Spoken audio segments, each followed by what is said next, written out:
right or wrong. She's quite the sensation, but the list goes on and on. Touching on her tattoos, while she does coke in the bathroom, while the band plays in the back room, trying to take her out the venue. She's somebody that don't need nobody. She's just stuck in my head. Lives for satisfaction, I can't get no reaction. She's just stuck in my head. She's somebody that don't need nobody. She's still stuck in my head. Lives for satisfaction, I can't get no reaction. She's still stuck in my head.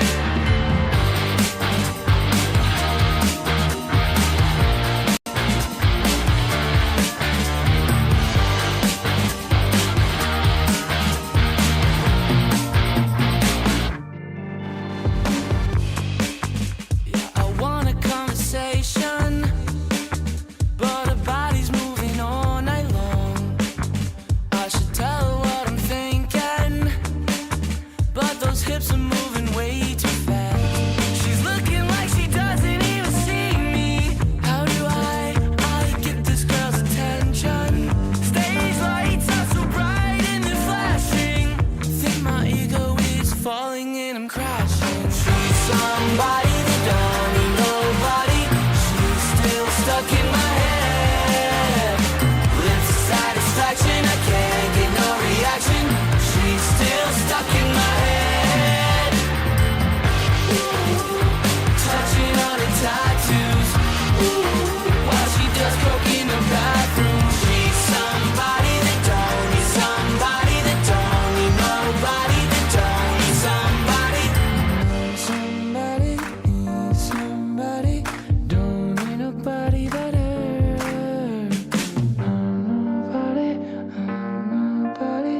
I'm nobody without her.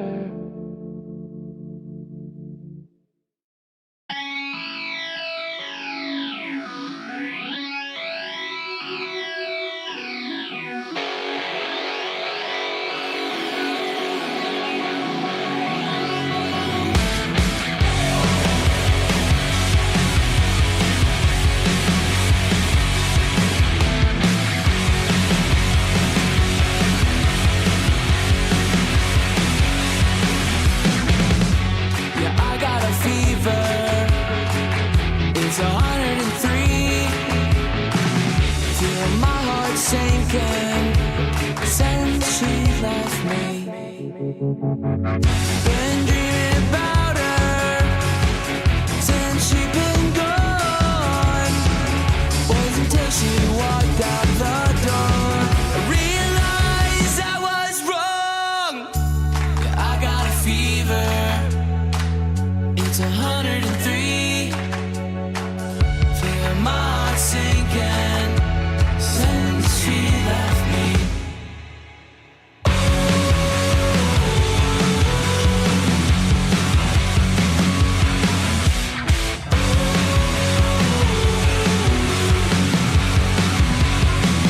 Have I lost my mind?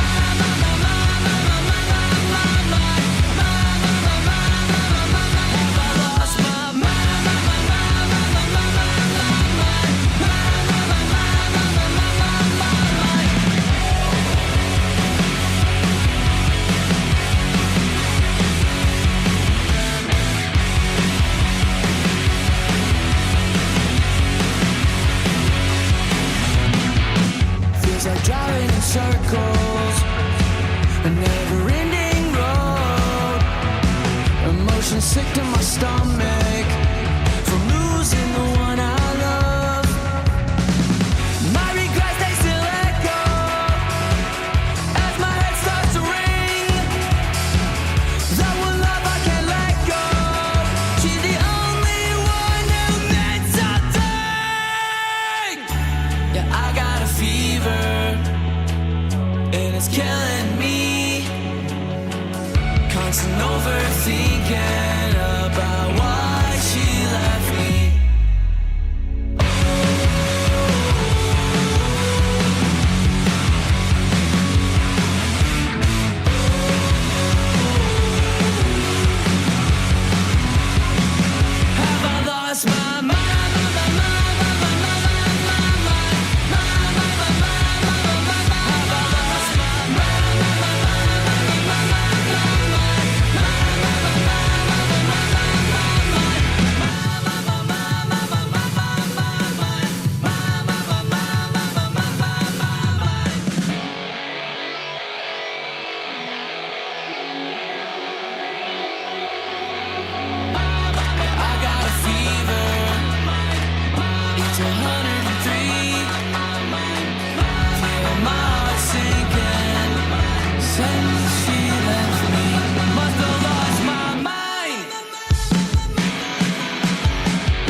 Yeah, I got a situation.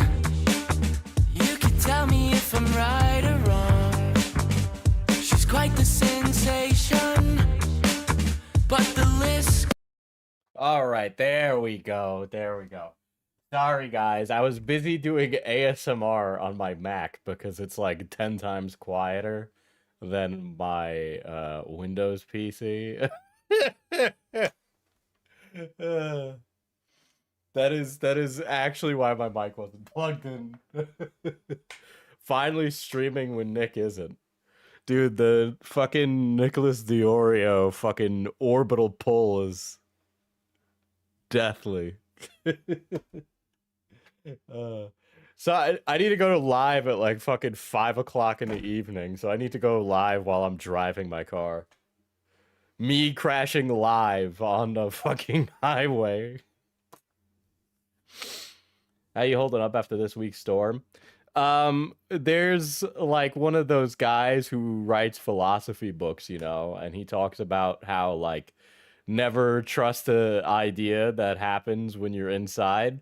I 100% agree with that. Fucking being inside for 2 days is like mental fucking torture, dude. I do not like it. Diesel IRL goes IRL streaming. Run those lights. If I would legitimately crash. Okay, I know that I don't trust myself, right?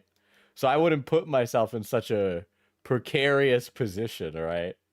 But yeah, man, yeah. So I can say a few things. Yes, I have been doing ASMR. I'm doing it on a secret channel. I'm just kind of doing it to see what happens. And I don't want it tied to me because I don't want my clout capital to like influence the growth. I want to test myself. So that's really what I've been doing. And then aside from that, I'm also fucking I finished the FPS Diesel main channel video. Okay. I can help you jump your barber. Oh, wait. I talked about this in the server. I don't think I mentioned it on stream. Dude, okay. So I went to I went to go get a haircut recently. I don't know if I talked about this, but I'll tell the story again. Okay. And this was like literally fucking 3 days after Renee Good was shot and killed in Minneapolis. And I'm sitting there and it's just me and him and Fox News playing in the background. And you know, I mean, the place where I'm at is kind of like it's pretty bipartisan, I'll say. Um and my barber is gay. He's very gay. And I don't mean that pejoratively. He is openly like, you know, he's very gay. Like that's the only way I describe him. He knows he is. He flamboyantly is that way. But he described to me the shooting. When he described it to me, I'm trapped in his chair, okay? I got my locks in this man's hands. And he says to me that he got that Jonathan Ross, the ICE agent, got ran over by Renee Good. and and that you could see him get hit by the front of the car and that he was injured and had trouble walking away. And I look, I've seen the video from like fucking 5 or 6 angles, okay? I have been monitoring the situation. I am addicted to Twitter. Actually a huge problem that I'm addicted to Twitter. It's actually a humongous problem. Um but the video he described was so unlike every angle I've seen of that video. I've seen fucking like 4 or 5 angles of that video. I'm sure we've all seen them. These are things that I've seen from journalists, so I know they're not AI. They come from people that are reputable officials. But he described to me this event, and I don't know about that, trying to be like dismissively say no. And then he was like, he said something about how like basically I'm actually gonna present his argument much better than the way he presented it to me. His argument, what he was trying to say to me, was that the liberal establishment had got me up in hysterics about this woman who put herself in a dangerous situation, and then used her car as a weapon against somebody. So I should be less manipulated by the media and take a more critical eye at what happened. Okay. And I am presenting it with a much higher level of academic efficiency than he was. Okay. um, anyway, he said that to me, and I just went, yeah, man, look, I'm not trying to debate you or anything, but I don't think that's what's happened. And he's like, yeah, I'm not trying to debate you too. I'm just saying, there's this whole establishment to make people hate each other, which is true. There is the establishment, both sides, have a vested interest in sowing discord amongst the American populace.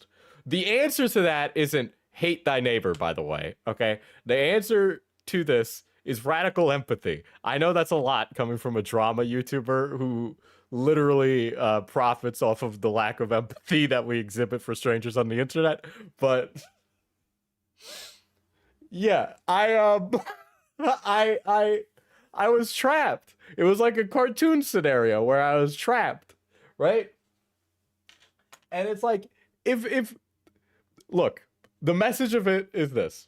I've been seeing, this is the only time this is the closest you're gonna get to a Ethan Hassan Destiny related stream, okay? But if you want to make demonstrable change in society and make a difference for the world around you, it comes in small steps, not all at once. I see Hassan in Minnesota saying ridiculous things, saying that, like, Camilla would have been just as bad, whataboutism type stuff. We don't make the world a better place all at once. We have to make small, little changes every day, all the time. And it doesn't happen overnight, okay? I don't know if it's like social media thinking that it happens overnight. It doesn't happen all at once. If you're interested in getting involved, you should get involved in your fucking local community. I've been looking around to see ways that I can be involved and do something for the world. I'm not going to make it content. That's just something I'm going to do with myself, for myself. But yeah, the whole like, if this candidate doesn't fit my exact policy thing, means that I'm not voting for either thing, you're just not, you shouldn't, like, you're not even helping. You're not even helping. You're not fucking helping anything. You are being the exact thing that the establishment wants you to be, to not make a difference in society. So I've been kind of like wrestling with that. I've also been talking with one of my friends who's like, I want to get involved in activism. I've been really black pilled about stuff lately, and I'm like, fucking, these organizations, they need people, They need people. They need people to help. They need people to provide service if you can do something specific. And those things make a huge impact. You also get to meet people that are just around you. All right.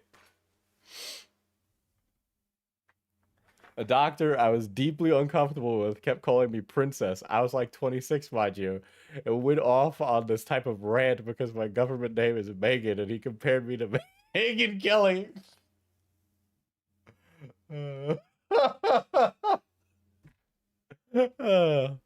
But yeah, you know, I've been looking to see which ways that I can get involved in a way that's like helpful for my community and see what I can do, you know, because I think, you know, Zoomers can like fall into the nihilism thing, but we also like understand technology to a way that we could like use it to our advantage. So like fucking use it to your advantage, okay? Don't let Peter Thiel take over the country, brother, okay? Diesel, you have to become the biggest political streamer. It's your path. No, I feel like being a political streamer almost makes you like less effective. I think like I don't know, man. They're just very like in touch with everything. Like Hassan is very in touch with everything. I don't think he's reading the tea leaves of the culture, you know? And then Destiny is just like we can't even bring up Destiny because it's like fucking Mr. Sex Pest over there. It's like, all right, well, I don't know, man. I don't know. It sucks. I think we need to read more books. I've been seeing a lot of it. I'm not like I see a lot of creators go online and they make tweets where they're like, fuck ice. And I'm like, brother, that's really nice that you're saying that. It ain't doing anything. All right. It ain't doing anything. I'm not saying that it's not bad. Yeah, fuck ice. I'm not about it 100%. But it's like, I know that you just tweet that from your couch and then go on with your day. You know, you got to put the money where the mouth is, do something else aside from that. I want to see action with those words. Action with those words makes a difference for people. I know people in my community that need the help, right? I want to provide that help. Speaking of, did you hear Mom Dami tell everyone to go read Heated Rivalry? Oh.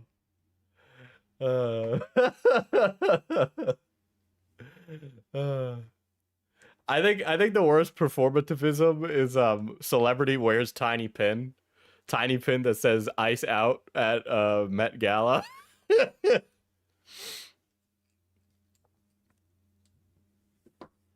Success really fucks with political streamers. Look, man, I know that I own the business, but doing lots of shifts, doing the retail, because I can't afford to pay somebody else to do it, has been such a fucking humbling experience. If you've worked like a shift in Target, I need to fucking you need a fucking veterans discount, brother. Last thing before we get on to this. So speaking of, this is one of the great things about living in a walkable neighborhood. I don't live in a walkable neighborhood. That's where my store is, right? But that means I get to run into a lot of interesting people. So I know a guy who works at Microsoft, like Xbox. He's a game developer, like fucking AAA. And he does marketing. And he and I have been talking about Highguard. He hasn't told me who's in his like client list. I think Highguard was in his client list. And I can't wait to see him this week. All right.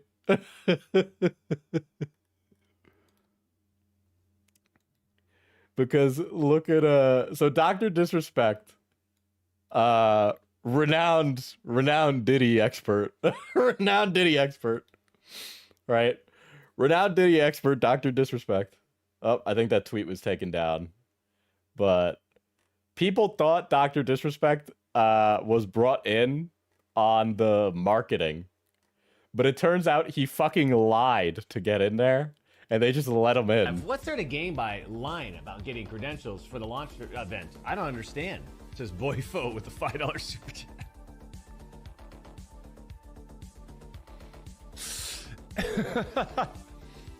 How stupid are these fucking guys? So he just like lied. He just lied. What's there to gain by lying about getting credentials for the launch event? I don't understand. Says Boyfo with a $5 donation. So okay. Here's another thing. Sorry, I guess this is the year that Diesel becomes a radical leftist. I guess, right? Okay, sorry. Fucking God forbid I like the people that are around me in my life and want to make the world a better place. But I listen. High Guard was at mostly negative within like 10 minutes of its launch. Okay, so much of High Guard's like anti-hype around it has just been around people bitching about like woke bullshit.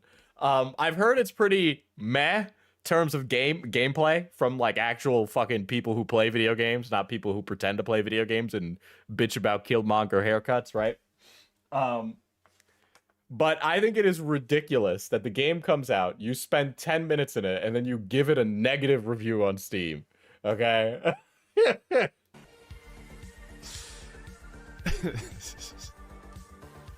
Got him. I'm going, once I'm done tonight, I'm going to play High Guard. I'm going to download it, play it. I'm going to see how it is. And then I'm probably just going to go play Deadlock. But I'm going to give it a try. They're so fucking stupid. But he just lied to get in, and he's like, I fucking got you, you fucking idiots. It's like, brother, the fact that like High Guard was already struggling in marketing, and then this guy appears and presents himself as John Diddy is like even worse. Love it.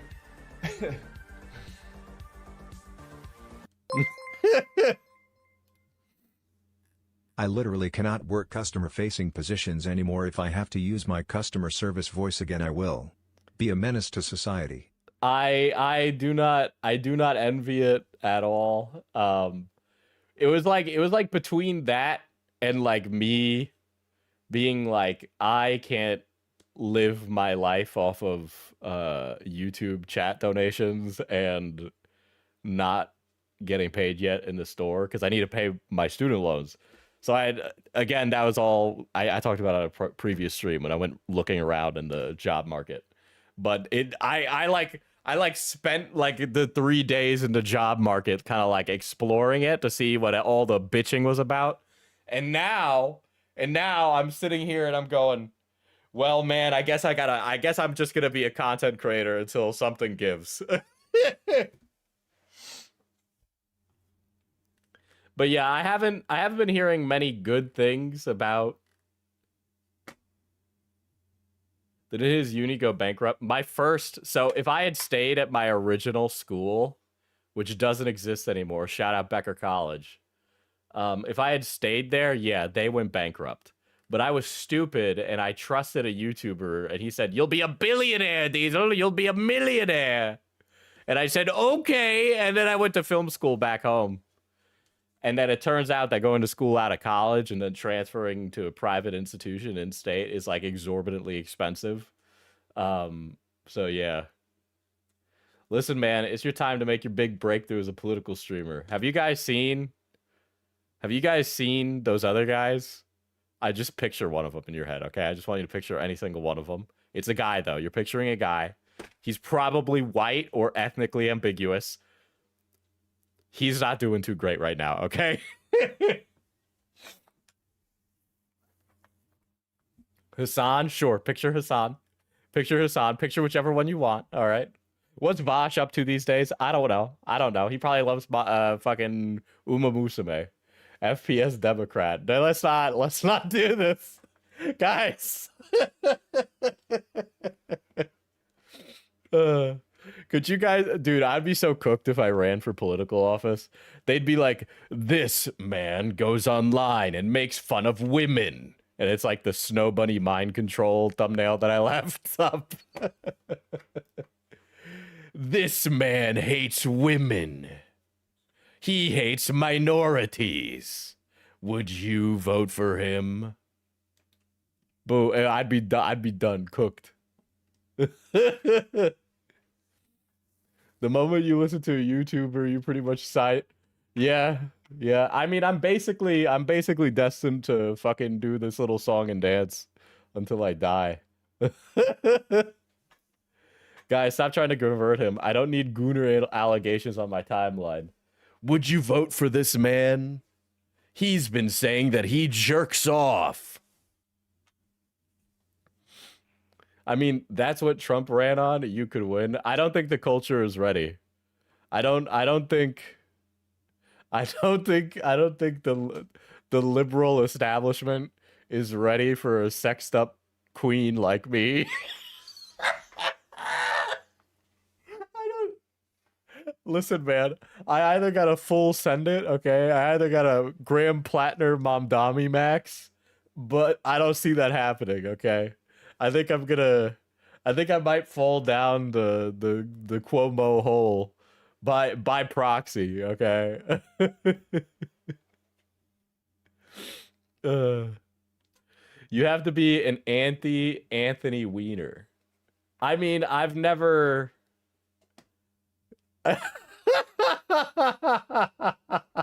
They voted for a felon pedophile. You guys are like, you guys must be desperate. Are we really that desperate?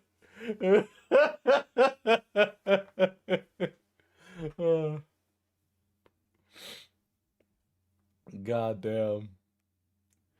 You heard Turkey Tom say on stream a year ago, you can't just like the output, you gotta enjoy the process of your work for it to be worth it or some shit. I think about it a lot. He's not the first guy to say that, but it's true. If you don't fucking enjoy what you do and you don't enjoy what you make, you're just gonna fucking hate it. I don't despise or dislike doing drama content. I just know that if I want to like have a family, I need to do something else, or I need to do something on top of this, because I wouldn't be able to. I can't justify a living off of that, right? Dude, I go to my fucking 7-year-old son's fucking bring your parent to work day, and then dad comes in. It's like, oh, what's your dad do for a living, little Jimmy? He makes YouTube video essays. Fucking horrifying.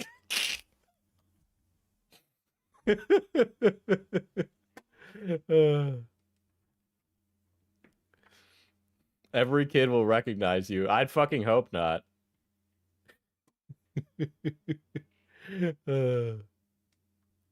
Your Reddit pass is sketchy with the recent Reddit mod drama. Dude, I'm gonna get to the fucking KP stuff.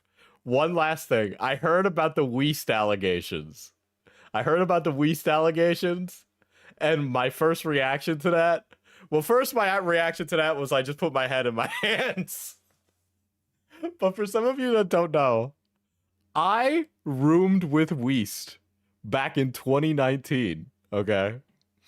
I roomed with Weast back in 2019 at VidCon. Right. He was still with his longtime girlfriend at the time. He was like still fat. And he was like in a relationship with this woman for like 8 years, right? And we were at VidCon. And you're not gonna get this anywhere else, all right? And I'm so sorry. I'm about to expose somebody, but this is like not even that big. When the allegations came out about Weiss, I was sitting there in my chair and I went, yeah, not surprised, right? And here's why. Here's why. So the way that the Airbnb was set up is that there was a bunch of bunks in the top floor, right? And I was in that room. It was like me, Axel, Hoover, and Quackity. Or no, Quackity wasn't there. He was visiting. But the three of us were in there. Yeah, so I would have made a fourth. Yes, it was 4 men in a room. And then the rest were in like another room. But Weist and his partner were last minute additions from what I remember. So there wasn't enough space for them. So they had to sleep in the like fucking fold out futon at the first floor of the Airbnb. And they were at the time going through some stuff in their relationship. And I'm about to get to it, Lex. Is that the news? And they were trying to spice it up. And so they saw someone from across the bar in the Reddit crew. Okay. They saw someone and they asked to add them as a third. Now, by the way, if they had a threesome, it would have been in the living room, so everyone would have seen it. Needless to say, the individual that was asked to join for a threesome did not say yes. They were like, what the fuck is wrong with you? No. But they were actively looking to explore non-monogamous opportunities because they were very clearly having some relationship issues. See, that would need an indulgence. Yeah, you're telling me. But no, it was not me. It was not me. I listen, I wasn't surprised when the allegations came out. I also had no idea. I had no idea. I was as flabbergasted as everybody else was when I saw them drop a few days ago. I feel really bad for his first partner. They were together a long time. And from my outside perspective, and now this is just me fucking kind of like pontificating upon it. I can't really give like a actual cohesive statement on it, or like, I don't know anything specifically. It was like Weast, and this is just like a vibes thing, right? Weast like lost all this weight. And then because he was in like a relationship so long, he like fucking rebounded into like being a giga whore. And I didn't really want to, I didn't really fuck with it, you know? But yeah, it was, not surprising at all. Not surprising. Because he became like a giga whore, which is fine, you know, fucking respect on a guy who can be a male gigolo. Except for the fact that he was messaging a child. But yeah, he like lost all this weight, became a giga whore, and started sleeping around with like a bunch of OF girlies and stuff like that. I remember him tweeting about like a time that he got like an STI or something. And tweeting about how there was like shit coming out of his urethra, and he was dealing with that. And I remember him tweeting about that, and I was just like, what the fuck is this? And I remember saying it to my partner at the time, and they were like, yeah, I think it's a good thing that your friendship fell apart. And I'm like, yeah, you know what? Yeah, that's really fucking weird, dude. I don't want to know about this.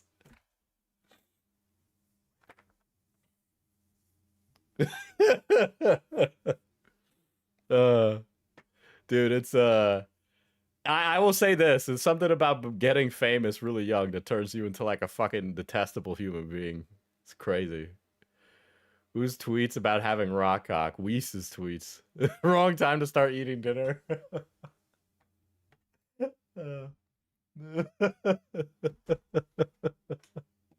Yeah, man. Yeah. It was gross. E-whores can only judge other e-whores. Ain't that right, Diesel? The thing is, though, Falgy, is that everybody knows that I don't get any action, okay? I'm too busy fucking either working or sitting at home, all right?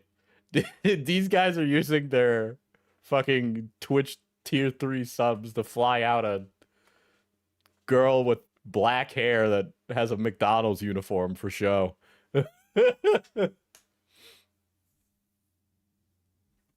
Diesel, what type of headphones do you use? I'm not saying the last part, but in case you wanted to know, Daddy uses the Sony XM4s. Oh,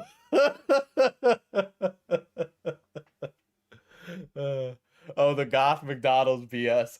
Dude, I do this every time on stream because I just want to complain about things I see online before getting to the actual topic. I'm sorry. I know I do this all the time, but like there's no other space for me to talk about this stuff, right? And nobody's gonna watch a stream about the fucking McDonald's goth discourse, okay? Now, so if you've been on twitter.com, aka X to Everything app, there's been a discourse, a new heated discourse, right? No, I hate it. It makes me mad. So I don't know what side of the argument you rest on, but okay. So on Twitter, there was this video where these arguably very attractive women dressed up, and they did so this is one of those, it's a thirst trap, right? So it's to get men to sign up for their fucking OnlyFans, which is fine. You know, we all got to play that hustle. So they do that. And it was like, oh, what would you do if you went to McDonald's and they allowed you to buy this? And it was like a goth walks up to you in the parking lot of a McDonald's, and then like you can grab her neck, or like then she bites your, right? Just show the video. Fine, I'll show the video. They're cosplaying being employed, yes. Goth McDonald's. This is gonna give me shit tons of porn when I look it up. Dude! On God, there's another one? Holy shit. Okay, here we go. Here's the one that's gone giga viral, alright? This is what gone giga viral, right? No. This is so corny, by the way. I'm sorry. When I'm watching this with an audience, this instantly becomes really fucking cringy, right? Because, like, you can... Fellas, let's be honest. Most porn is really cringe. You just don't acknowledge that because you're involving, like, your fucking fantasy fucking lizard brain in it. But now that I'm sitting here with an audience, as I watch this... No. I'm just trying to picture what that guy looks like on the other end. That's the only thing I can think of. No. Yeah. Dude. It was that Chinese lady on Joe Rogan. In America, men can only get off if it involves hamburgers.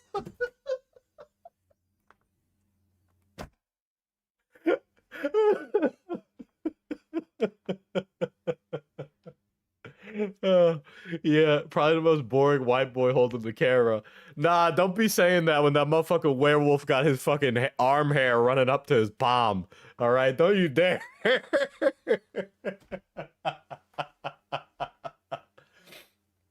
Yeah, so this has started a discourse explaining porn to an American. So imagine a cheeseburger.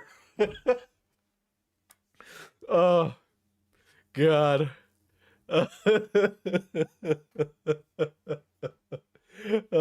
So I look, here's the thing. Those two ladies, there's actually 4 of them, by the way. There's more than just them. This is one of those things where, like, here's the thing. If you're a content creator, you can write off any fucking vacation you want by just filming one video, right? But it's actually 4 of them. So it's 4 women, and they're in the parking lot of a McDonald's, and they're basically just doing this whole, like, goth McDonald's thing, right? Where it's like, you guys know the memes about goth IHOP, MILF Denny's, fucking Futanari, Hooters, or whatever, right?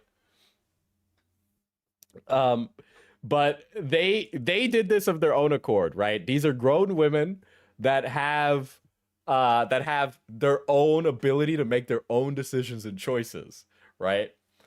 They are emancipated individuals that can vote and pay taxes, okay? But the entire discourse around this is like, I am tired of the sexualization of goth culture. This is disgusting. How they're absolutely destroying goth culture with this fetishization. And it was just like, oh, okay. I don't disagree, but in the same respect, those women filmed themselves. Like, you're trying to say it like those women had no say in it, right? Because the argument is being couched like they had no, like somebody was holding a gun to their head and then making them do it, right? Like they would all become fucking attorneys if they weren't fucking throwing ass for McDonald's goth porn. It's like this is, and it's not even like, yeah, it's like it's old. This is old. Like the femboy Hooters, goth IHOP, MILF Denny's, shit like this is old, right? But for some reason this time, these ladies posted these videos themselves, and it is their fault that they're being sexualized. First of all, that was the point. Second of all, why are you treating it like they don't have a choice in the matter? Third, they're grown women. Why are you infantilizing them? Okay, like what the fuck? I will say this. My ex was very alternative.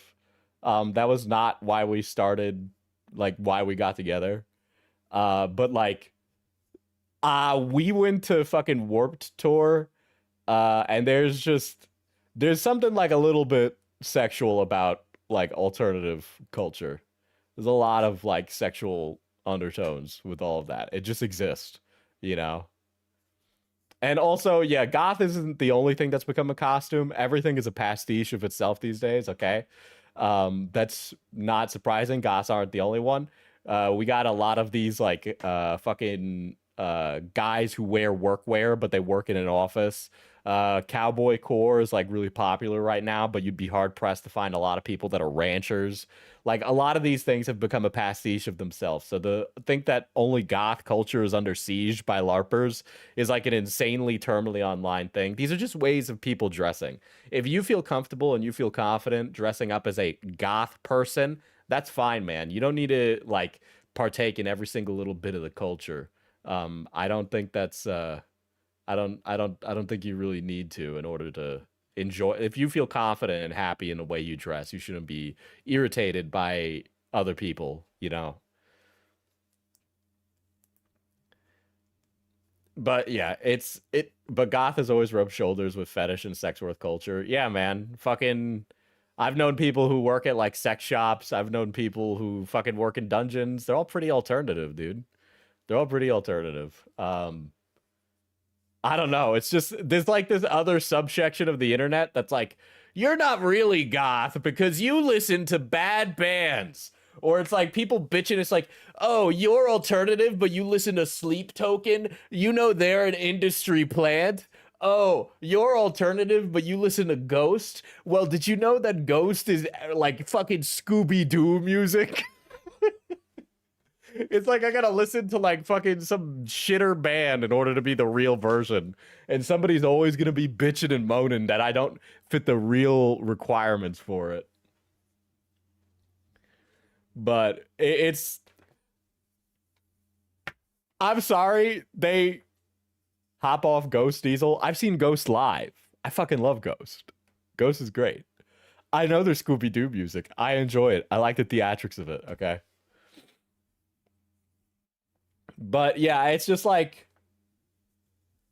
people who gatekeep fashion are too preoccupied with not minding their own business. Look, it they filmed it themselves. They woke up in the morning and they dressed like that. To say that they didn't have any say in that or that they were doing that simply for men is ridiculous. Obviously, they make porn and they make porn primarily for men. But they definitely, I assume, are happy doing their job, right? It's you can't take away their agency in this, and they're treating these women like they're not real people, which is very stupid. Which is there you go. That's the tweet. But it's like everybody's like, oh, fucking yeah, KJ, you put it well, right? Like they're all like, oh, when I was goth in high school, everybody hated us. Now goth is popular. Yes, man. Okay, I get it. Fucking anime wasn't popular when I was younger either. All these things weren't popular back then. We were all ostracized for it. Yada yada yada. Right? I get it. All right. Look, if kids aren't getting bullied because they dress weird, who gives a fuck? Right? That's better. It's better that we're not doing that anymore. All right. We shouldn't go back to that way because you had it rough.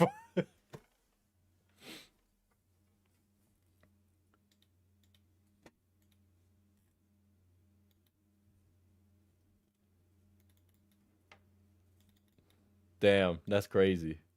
I'm getting things sent to me right now. Yeah, you're not better because you were bullied. Yeah, that shit is so fucking annoying. Fucking Jesus.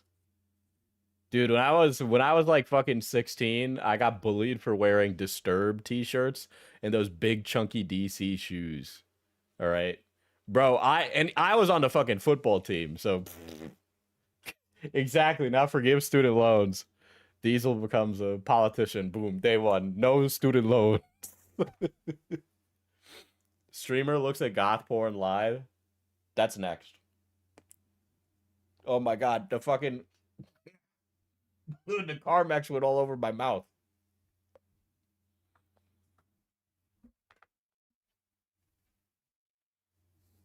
Ah.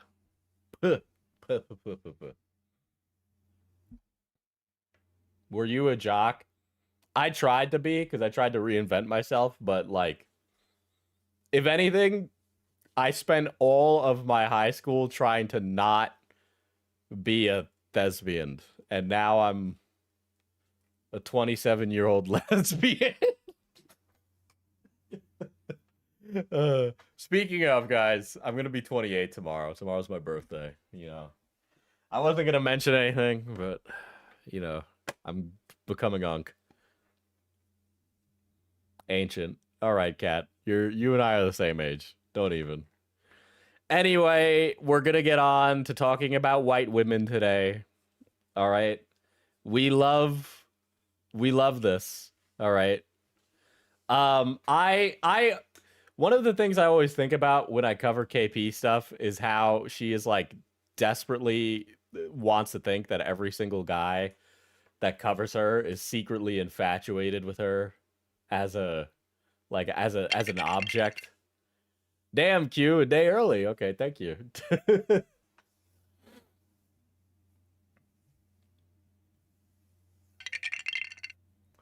The only valid argument is now that you can't be a goth girl online without a people assuming you're an OF model. But again, people have always been freaks towards alt women.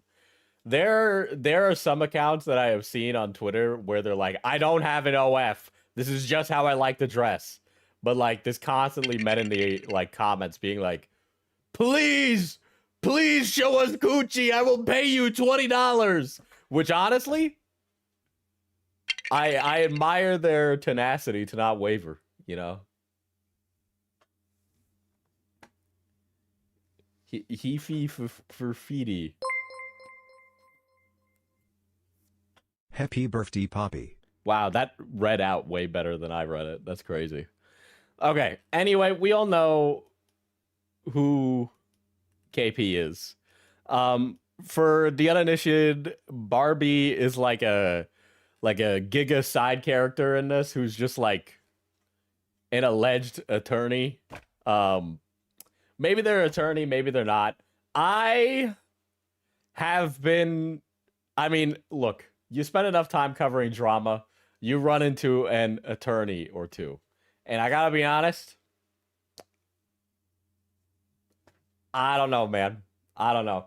I can't talk about it in detail because of other reasons, but there was I had a run-in with an attorney, and then that was the day that I realized that maybe just being an attorney doesn't mean that you're like a smart person.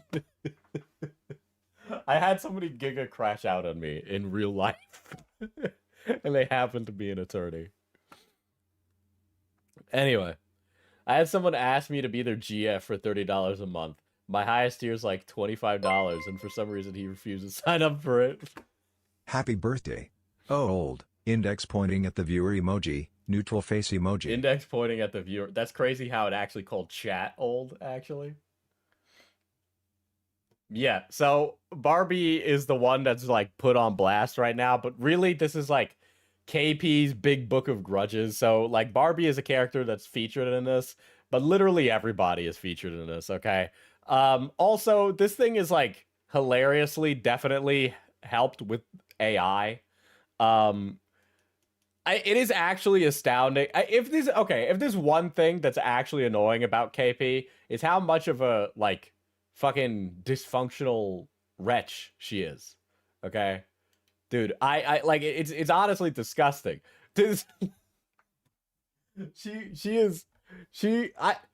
used to think that maybe I'm not dedicated to my craft enough, but she is like infinitely helpless. She is completely incapable of maintaining any craft.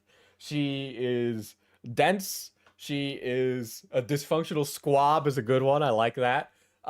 She is boring. She is honestly just wasting words on paper when she speaks. She offers very little criticism. Her ability to critique and understand media literacy is poor. All of the money in the world has led to her being a fucking idiot. All right. She grabbed an SS of my comment And it has the AI watermark. Jesus. Yeah, she's a stoner derogatory. She just there are people that spend so little time working on anything that a failed child is fucking brilliant. But that is pretty much it, right? Of who KP is for the uninitiated. And she will take small personal gripes against her and assumed one of two things: either that you're an ontologically evil person, or my fellow Jewish princess. Why you can't be saying that, right? But it's like she assumes you're either one of two things: ontologically evil, or you're desperately infatuated with her, or some mix of the two. All right. She has very little mental efficacy, you know? Anyway, Barbie is also referred to as blank, and is an online alias of individual who publicly represents herself as a practicing attorney. And I just gotta say, for what it's worth, we can all just go on the internet and lie. I just... Okay? Like that, like, you know, we could just go on here. I'm not saying they're not a lawyer. I'm not refuting their legality. Maybe they are. I don't fucking know. But you know, I hazard to trust the attorney who speaks so freely online. I would hope that an attorney spends much more of their free time offline. But that is my personal assessment on that. Okay. KP was originally introduced to Barbie through her association with the commentary YouTuber Goddammit Malcolm. Following KP's coverage of Lily Orchard, Barbie appears to operate under her professional identity while participating in commentary spaces. And also, I think I don't see that. Is it weird that I just don't see that? Like, it's like if there was like a pediatrician in commentary, right? Like, I just wouldn't. You just don't really see it, right? Like, you'd see like maybe an IT specialist or like a work from home clerical type in commentary, or like working class unemployed or nepo, and then that's what I see in commentary. So I don't know. I don't see it. Within the documented events, Barbie became involved in KP's situation, not as legal counsel, but as an outside commentator who provided legal sounding opinions without formally representing KP and without establishing any attorney-client relationship. So she was just giving her opinion. Her role escalated when she participated in obtaining, receiving, discussing, or distributing private materials, including incomplete documents, and at least one non-consensually recorded call, which later surfaced publicly and became part of They the got broader that public degree discussion. out of a Fruit Loops box. Hey, I'm not gonna say they didn't. All right, getting threatened by one attorney is enough for one lifetime. All right. I need to get the go ahead to talk about this on stream because I can't keep it quiet any longer. But which later surfaced publicly and became part of the broader public discussion in the cycle surrounding KP after May 2025. Let's see. The reports highlights that Barbie took active steps to evaluate and comment on KP's private communications. Despite having no legal authority, no investigative mandate, and no consent from KP to share those materials. So, like, Barbie is not operating as like a legal authority. If an attorney in their off time wants to just give their opinion, not as an attorney, they are allowed to. But I do believe they need to stipulate it's not legal advice, right? If they're giving something vaguely legal stuff. No investigative mandate. They were just kind of... I mean, if you just give a random person on the internet information, it's not even like a mandate, okay? Like, you just gave it to them. And no consent from KP to share those materials. But, like, you know, maybe... That's the other thing, where it's like a conversation with KP and they're the other party. Like, they could just share it. They're under no NDA. If you have a friendly conversation with someone and then somebody leaks it, well, then they fucking leak it. So yeah, she literally did her due diligence as a lawyer to avoid liability, and KP is mad that she can't hold Barb responsible for her fuck up. Okay. Let's see. In effect, she operated as a behind-the-scenes conduit for sensitive materials. This is a very interesting way to say she operated as a source intended for eventual public release, also known as a gay op in commentary spaces.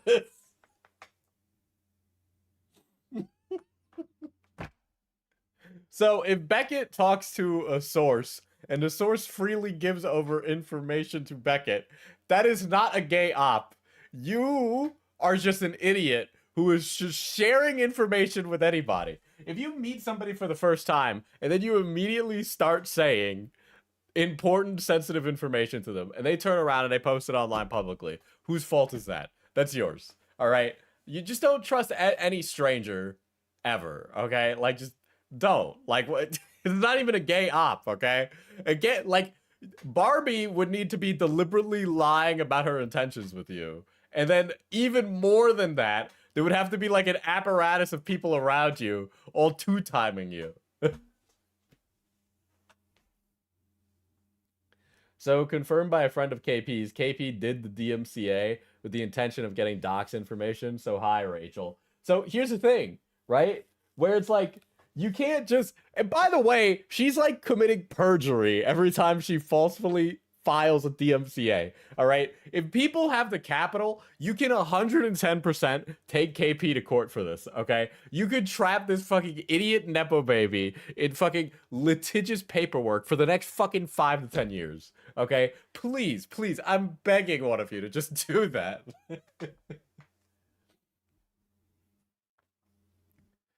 Oh my god. Functioning as an undisclosed information pipeline rather than a neutral observer. KP! My Jewish... No, I can't. I can't. I can't. I'm gonna stop that joke right there. I'm gonna stop it right there.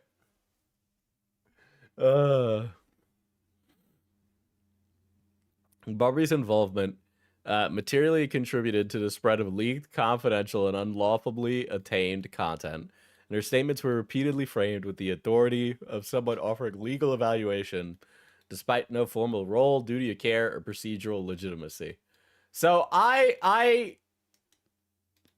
don't want to be the guy, because I like the M dash as a writing utensil.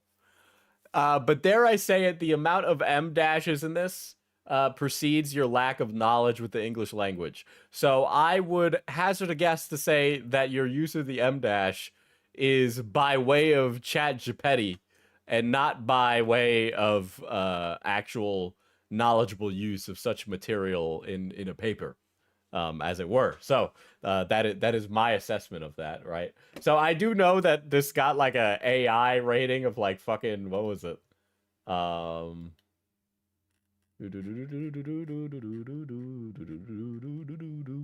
Oh, it got a rating of 78% mixed, 17% human. AI is 5%. So it's a mixed model of AI and human writing.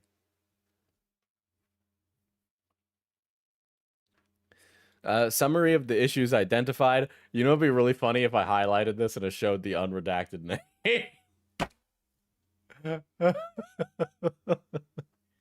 This report outlines significant and potentially unlawful conduct by an individual using the alias Barbie and various related variations. The concern includes the unauthorized acquisition and public disclosure of private information obtained through private communications. So a lot of this just sounds like this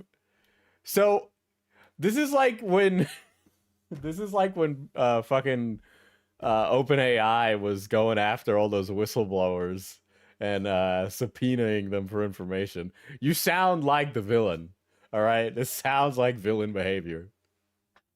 Let me put this in a way you can understand, all right? You're not acting like Kim Possible right now. You're acting like Shigo, okay?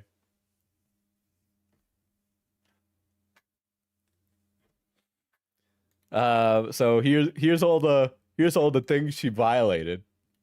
Possible attorney misconduct, including misrepresentation of legal credentials, actions inconsistent with professional ethical obligations.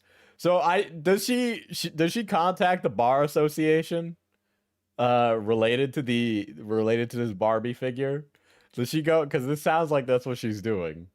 And also let me just say that's a serious thing. If you're turning around and going after the fucking bar association, that's a serious fucking thing. All right? If this is attempted and failed, dude, how has KP not been sued yet? I'm sorry. Breach of trust and mishandling of confidential information, including improper disclosure of internal documents and communication. Timeline of relevant events. Initial contact, October 28th, 2024. KP contacted Barbie, who presented herself as a practicing attorney, to request guidance regarding online safety and workplace misconduct related to the DA game situation. Although Barbie later deleted all of her messages, KP's side of the conversation and the presence of the call emoji reactions remained visible, as well as KP being able to savage the final confrontation between her and Barbie. Examples include timestamps showing calls initiated by Barbie and reaction hearts on KP's messages.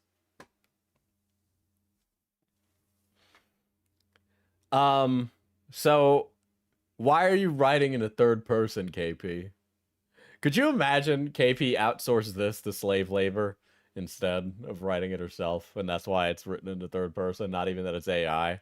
That it went to some fucking 16-year-old for her, and then the 16-year-old put it through ChatGPT?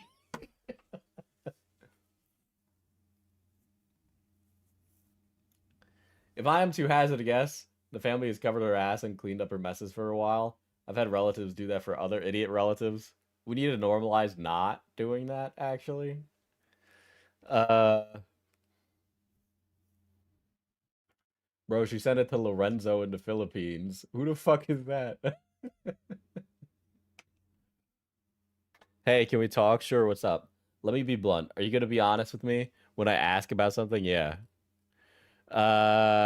Did you leak anything to Beckett? KP set boundaries, clarified intentions, and showed good faith interest in the possible friendship. Quoted messages from KP include, yeah, I was trying to understand your angle. I just want to be upfront, I guess. What's it actually say in the message? Try to understand your angle via friend or just interested party.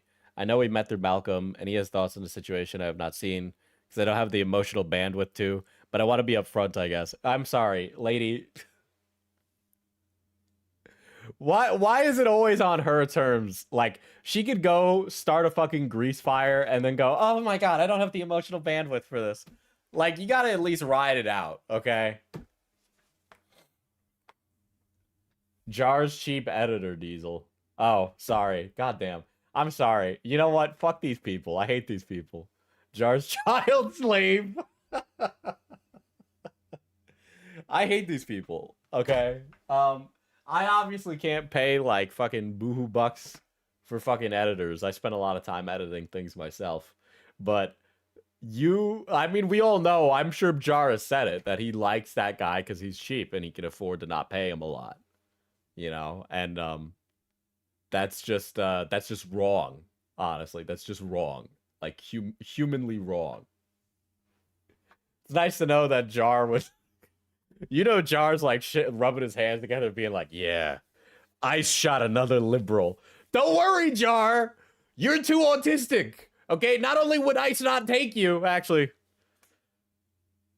they probably would, but once the concentration camps come for you, you're gonna be in line right next to my brown ass. So, who's gonna be the real winner? Neither of us. That's who."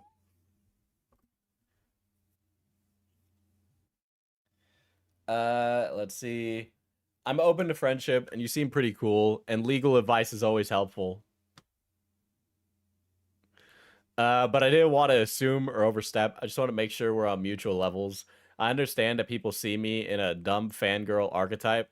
Well, I don't see you in a dumb fangirl archetype, but you are a dumb girl. I guess. Slash non-derogatory. I just want to avoid being dismissed in relationships. I want to trust, if that's the vibe. I don't know what you could get out of it, but I don't know, something to think about. Like, I want to trust people, but blah, blah, blah, blah, blah, blah, blah. Jar shouldn't be fixed. I want Jar to get worse. All right? I want somebody to start saying, Jar, you could be much, you could run much more professionally if you took more amphetamines. All right? You know, there's this guy, his name's Clavicular, and he's doing really bad right now with meth. But I think you could be doing better with meth.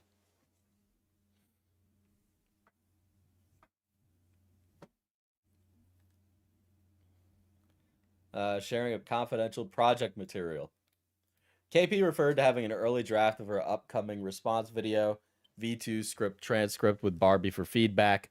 So this is like somebody you talk to on and off for like 6 months, give or take, a little longer than that.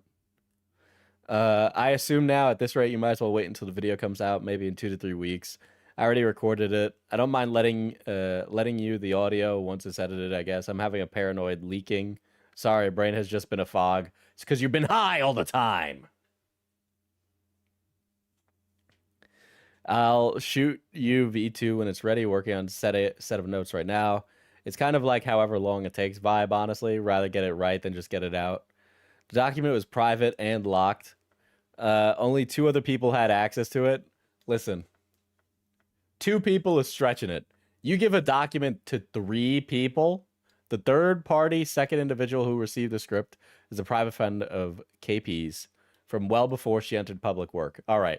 Look, my rule of thumb is if you share something private with 3 people, it's not private. It's public. All right. Especially if it's 3 people you don't know.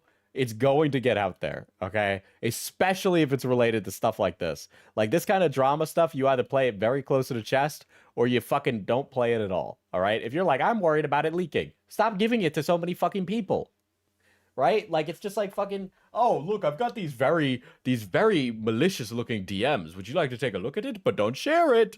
Hey, I've got these very malicious looking DMs. Would you like to look at it? But don't share it. By the time you do that a third time, you're just saying share it, all right? The odds of it being shared at that rate go up exponentially.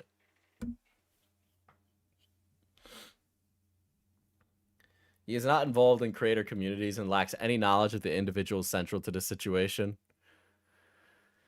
Barbie, however, had explicitly named and referenced commentator Beckett of the YouTube channel Kothman Sieve in prior conversations as seen below, making her the only party with both motive and proximity to leak the document. You don't even know who she has contact with, to be honest.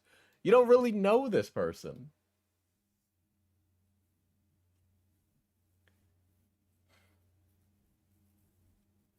Possible manipulating and probing. Barbie made an unexpected personal comments clearly meant to provoke or extract reactions. Example of Barbie's text from KP's archive side. No, I was honestly more surprised you didn't have anything to say about Beckett, saying you're a trust fund kid who lives with your mom, hasn't had a serious relationship or a real job. I mean, listen, go off, queen. So, can we address this? Can we address this? Have you had a serious relationship or a real job? Have you done either of those things? Have you done either, KP? I would like to know if you have. I think that, I think we should address this right now. What is your resume looking like? The answer is no. I know the answer is no, but you know, wouldn't you like to know? I wish I had like a big stone, okay? And that big stone, when I like pushed into like a certain spot, like a palantir, okay, that I could like force people to work a shift. Can we make? Yeah, I want to send KP to Goth McDonald's.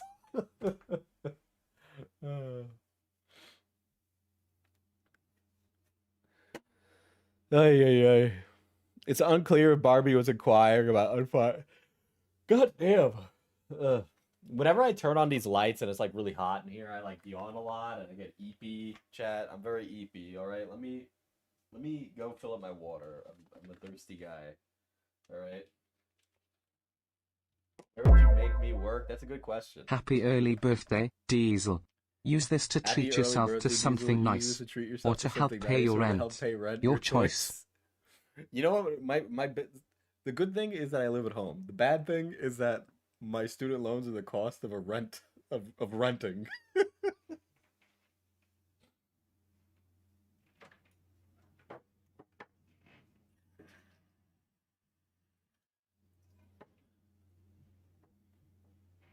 This snowstorm has had me on a fucking caffeine withdrawal, chat. It's very bad. All right.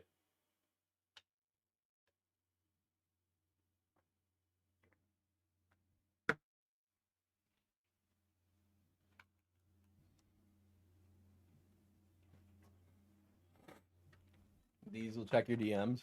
All right. All right. I'll check. What the fuck is this? KP's leaked pitch deck to Disney for a self-insert Kim Possible sequel series? Are you fucking kidding me? What the fuck is this? Okay, first of all, okay.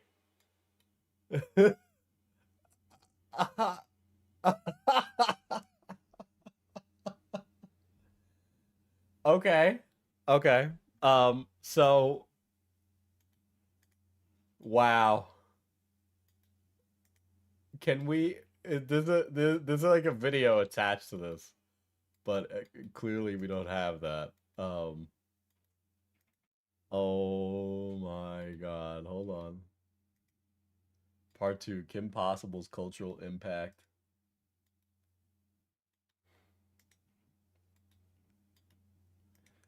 So, have you guys seen what professional pitch decks like what they look like, right? They don't look like this. There's a reason that like designers make pitch decks in Figma. You know?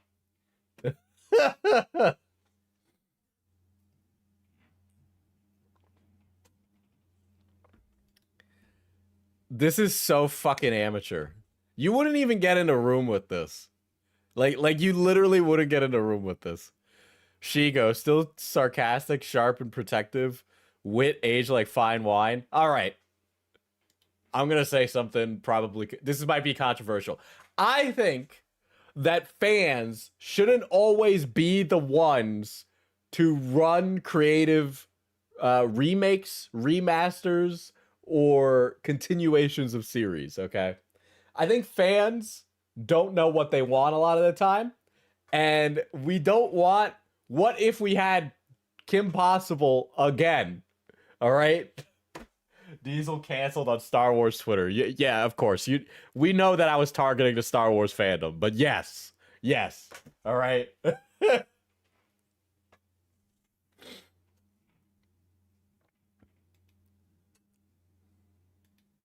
Dr. Draken, older and softer around the edges, reformed villain.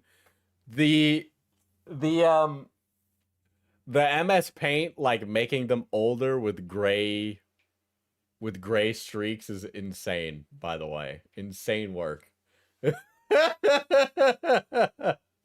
it's Sonic OC character sheets. We got Ron. Why is Ron got an Irish flag? Why? Why has he got an Irish flag on his fucking tie? Irish flag, Bueno Nacho corporate. Dude, the Mexican American t-shirt with the Irish flag is crazy.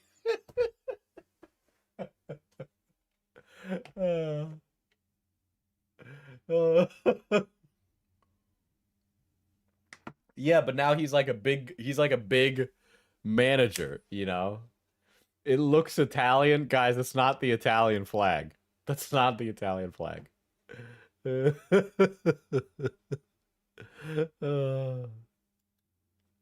Kim Possible, fully grown, still a hero at heart, mother, global icon. What are you talking about? Uh, Diesel, that's Mexican because he works for Bueno Nacho. She forgot the eagle in the center. I'm about to pull up the Mexican flag and show you how fucking wrong it really is.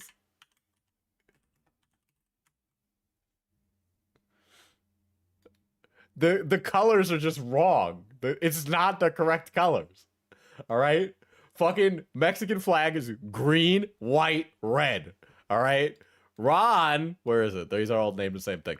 Ron is green, white, orange. That's green, white, orange. All right? I'm not colorblind. That is an Irish flag. And it's missing the eagle. Bro, that's the Indian flag. It's missing the symbol.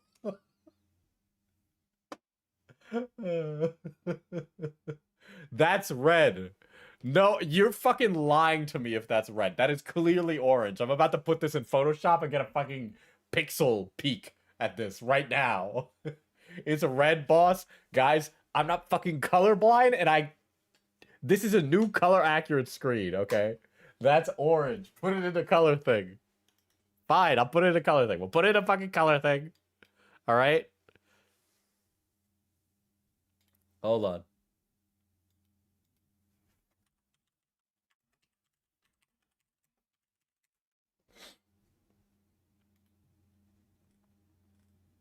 Here we go. Use your image. Browse and drop image here. Quick access. Boom. All right. All right. There we go. All right. Here's the hex code. Look up the goddamn hex code right this instant.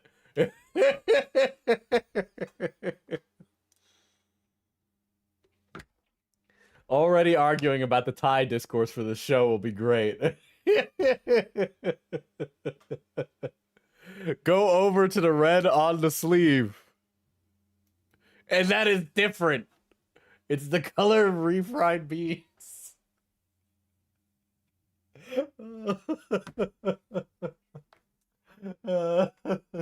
Beans are brown. Holy shit, that's fucking funny. There's so much, dude. I've seen how pitch decks are made.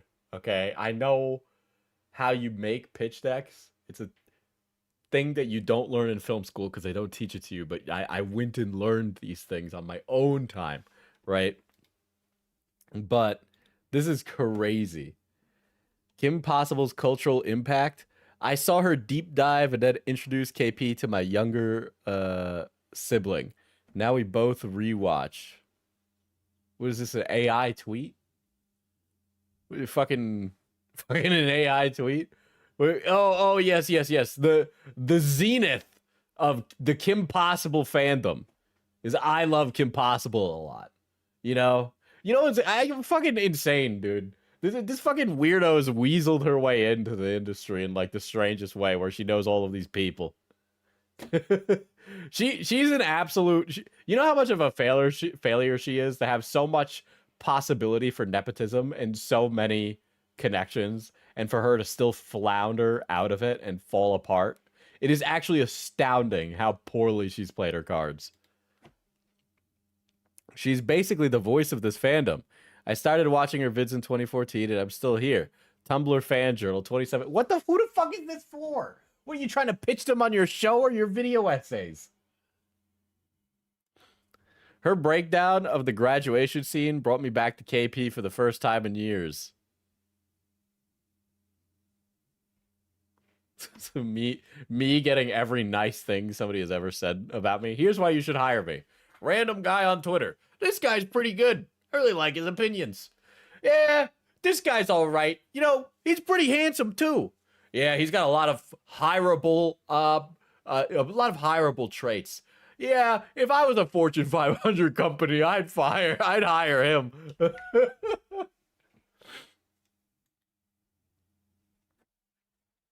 KP noticed that YouTuber Cope and Seed were suddenly in possession of her private work-in-progress script, as well as third parties covering said leak. The dates line up when Barbie was given the script assets on September 23rd. So if she gave it to 3 people. Is it not possible that there's a third party that's not Barbie that got them? I mean, those are 3 people. Do we have like an alibi, or like is everybody else accounted for in this? Because maybe it wasn't Barbie. You know, I'm just asking questions, right? Like there was a third tower. We just need to be asking these questions. She doesn't even reference these people. All we know, these are things she made up. Yeah, I know. Not yet, but we'll shortly. Just finishing up the background piece. All right, just sent off. The thing is that like it was Lio. So I mean, this is another thing, and I've realized this as I struggle to make videos, is that the editing portion of the video really doesn't take a lot of time. And even then, I think I could make videos faster. I just have excruciating executive dysfunction, but you know, we're not going to talk about that. But but it's like a lot of these video essays don't really take that long. So the fact that her very mediocre videos require teams and teams of slave labor is insane. KP confronted Barbie directly, blows that entire conversation. Immediately after the confrontation, Barbie deleted all messages from her side of the chat. KP was blocked. Hey, can we talk? Sure, what's up? Let me be blunt. Are you going to be honest with me when I ask you about something? Yes. Did you leak anything to Beckett? Leak what? The video script I sent you to look over. Oh, nope. No, I haven't. Beckett doesn't even know we spoke or speak. Right, because the script was on lockdown, and only you and one other person had it. So maybe it was another person that gave it. And you even mentioned it was 3. So there's 3 possible avenues for leakage here. All right. KP, I'm just asking the questions that you're clearly not asking. All right. What if there's a 4th person? All right. What if somebody was standing behind Barbie and leaked it? Okay. What if somebody downloaded the script and then posted it somewhere else, and then it became freely available to everyone? And I haven't told anyone else we speak, so no one else would know. And no, KP, it's not locked down. I think anyone can read it. Nope, I checked. I specifically asked for an email too. You know that though, right? It's not password protected.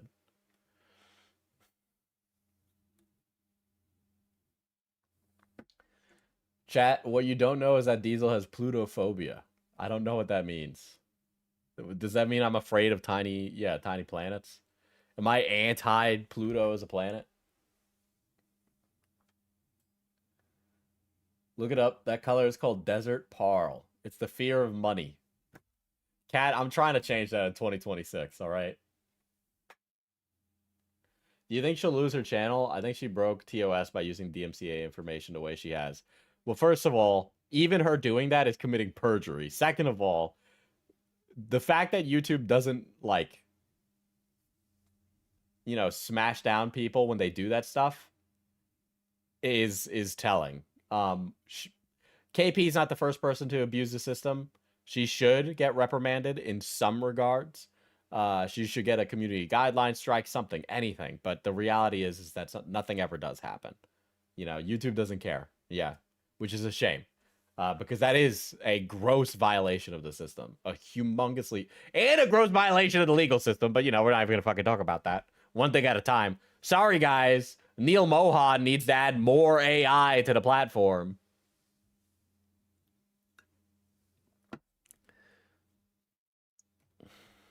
And maybe delete the screenshot. I don't want to know who blank. If I'm understanding you right, you just locked a document down an hour ago. That is your email, correct? Yep. Please don't dox that email. So KP locked it down after she noticed it leaked. Well, you know, guys, my building blew up, but I put some duct tape over the rubble. It's basically all better now. Right, I reopened it about an hour ago, but those with the original locked permissions. Beckett has the file name, and he could not have had it without access to the file. I have no intention to dox you. All right. All right. Okay.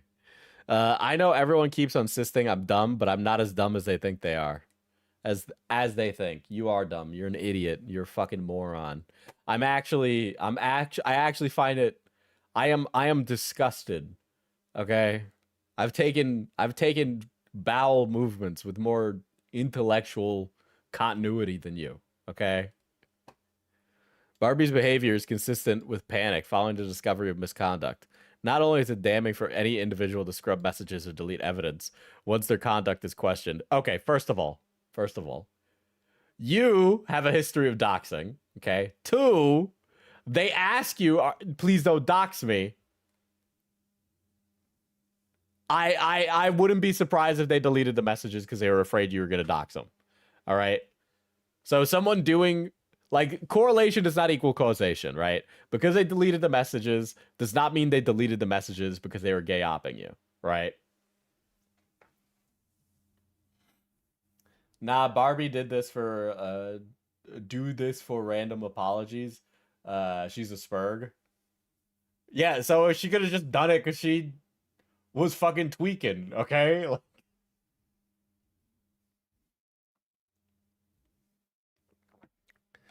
Let's see.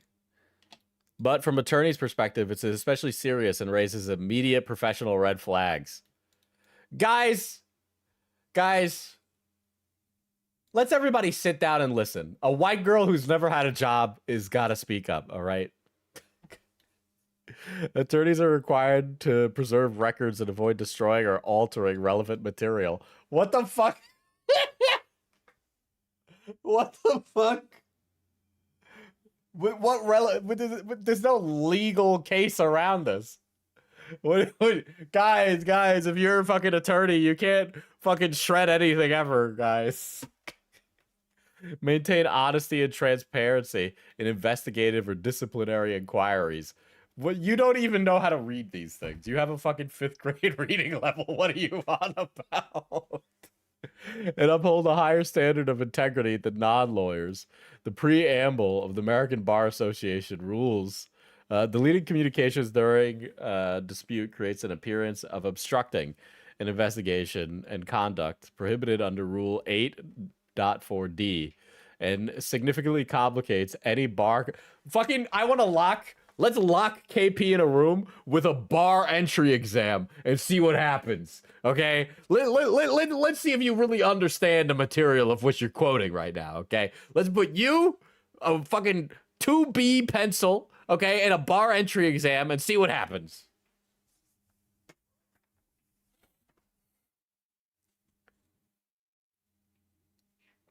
It should be noted, KP was connected to Barbie as Barbie did past work as a victim advocate, not as a legal aid or current lawyer. She alleges that her mindset and advice was only in that scope. Okay. It wasn't even a real script. Why is this in quotes? That wasn't even a real version of the script. It was full of filler and never intended for release. I don't really care about what leaked. The issue isn't the draft. It's that someone leaked a confidential document at all and seemed to manipulate me to do so. You're an idiot. It's easy to manipulate you, first of all. I think I could accidentally manipulate you, honestly. I think I could proceed with solemnly good intentions, and you could still be manipulated by me. I could operate with complete honesty and transparency, and I think I would still fool you once, okay? Or twice. That's fucking funny. And honestly, the idea with this is like, oh, the draft was bad, but the original would have been totally different. But the thing is, once you have a draft, you're making alterations to cut down on the scope of the script. You're not like fucking changing up the thesis, all right? You don't change up the fucking thesis. You don't change up your main argument, right? Because then it's just a different fucking paper that you're writing. Right? So it doesn't make sense to say that the draft is nothing like the final release version, because they have to have some comparison between each other, right? You can't just have one thing be one argument and one be another argument, unless you're fucking Jar, I guess, but that guy's an idiot.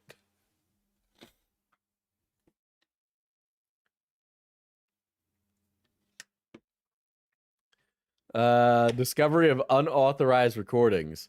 KP later became aware that Barbie had recorded a private call with her and that the audio was uploaded to YouTube by the YouTuber goddammit Malcolm. Based on Barbie's pattern of behavior, it would seem likely that Barbie recorded every call she had with KP. This was the only one publicly available at this time of writing. Although Malcolm claims that Beckett had/has a leaked call between KP and Barbie, Beckett could not have been the recorder because he was not present during the call. I don't know. Maybe he was in the room when it happened. I don't know. Who the fuck knows? We should just make this even more like crazy, okay? And just start like throwing things into this to make KP the most paranoid stoner on planet Earth. Malcolm used this as the explanation for how the audio was obtained, implying Malcolm got the call through Beckett rather than from Barbie directly, and Beckett or Malcolm recorded it or obtained it in some other way. However, this explanation is impossible, since Beckett was not present for the call. You know there are ways to record a call without the third party not being presently in the call? You can have two instances. You can have two instances of fucking, you have two instances of Discord hop in a call on that other Discord, and then record the Discord screen through Discord and record the other Discord. So you can record a call without being present, okay? There are tons of ways to get around this, all right? He did not participate in it, was not added to it, and had no access to that audio. There are ways. There are ways, okay? Hell hath no fury like an autist with time on their hands, okay? KP only had a total of 5 Discord calls with Barbie, and Beckett is not listed in any of them. So, you've said the same thing 3 times now in the last paragraph. I think you can move on, sister.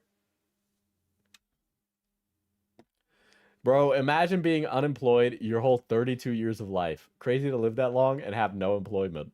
I don't even know what you do with yourself for that long.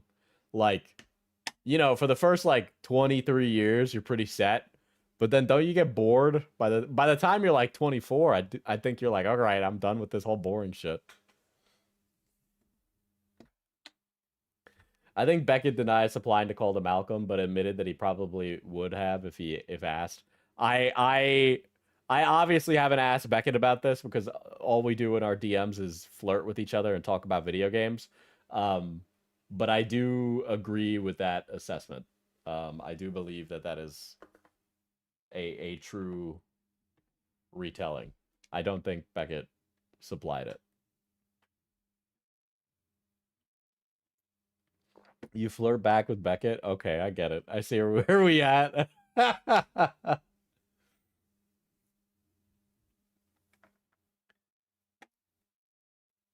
I think KP wants to fuck Beckett. All right, well, you know what?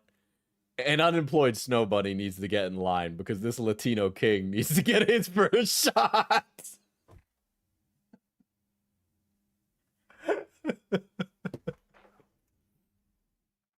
Listen, man, I'm just saying. I got a lot of baby oil from when I did the baby oil stream. And I know I know I need to use it on something.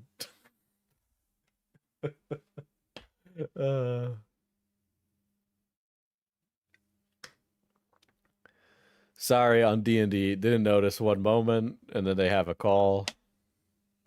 I thought we all wanted Beckett. She ain't special.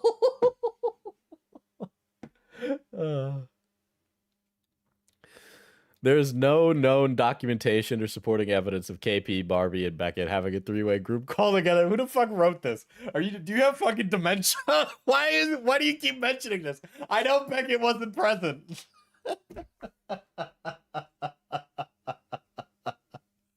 What? Dude, this is like the 5th time. Dude, I know Beckett wasn't in the call. Are you fucking mentally deranged? Can you not handle that? The only person in the call besides KP was Barbie. KP would have no motivation to record Barbie or distribute that call to Beckett/Malcolm. No shit. The circumstances surrounding the acquisition and publication of the audio suggest that Malcolm and or Beckett may have been aware that the call was recorded without consent. This cannot be confirmed based on the currently available documentation. God damn. Diesel tag team. Chris Beckett ruined Leon Diesel. No, Leon can't be there because he's an annoying fucking loser. All right, that's why. He's too busy being like a quiet little Uncle Tom for the Quarterings coffee. All right.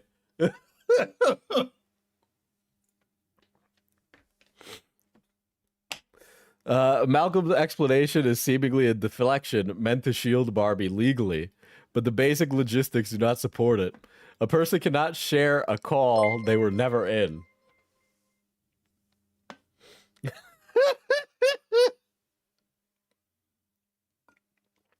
What about Leon Kennedy? He can definitely be there. He could take me any day of the week.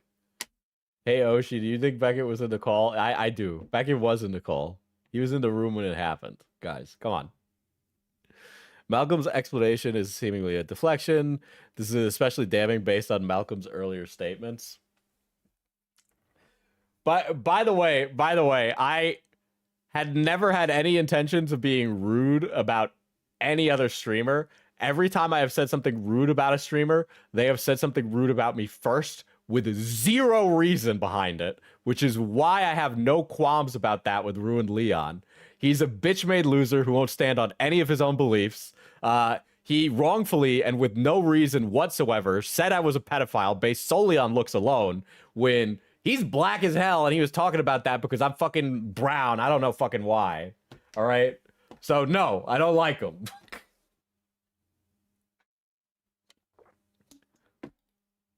Let's see. Source, Chris's call coverage, and then this is like a recording.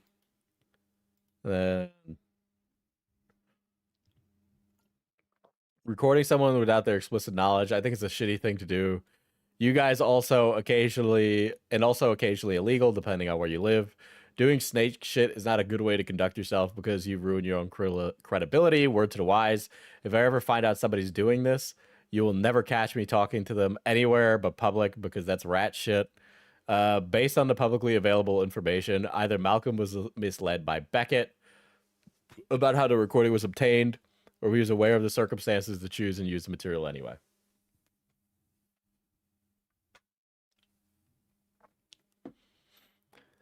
KP on this. Dude, we got KP on the mic. KP on the mic. Dude, can we get KP on the 8 Mile, guys? I want to be clear about this. I've only ever recorded someone without their consent in very limited situations involving alleged sexual misconduct or grooming, and only after confirming it was legally permitted. Those decisions were about safety and documentation. I think you have a bit more to say about Leon. No, because now you guys just want me to... You guys want a clip farm so that way you could get me into an internet spat with somebody. But unfortunately, I'm too busy to spend time dealing with the wretches of society, and I'm too busy actually doing things, so... Reminder, KP recorded Chris the panties guy without his consent until the call was already recorded. And it would have made him terrible if he said no. God damn, yeah, that's right.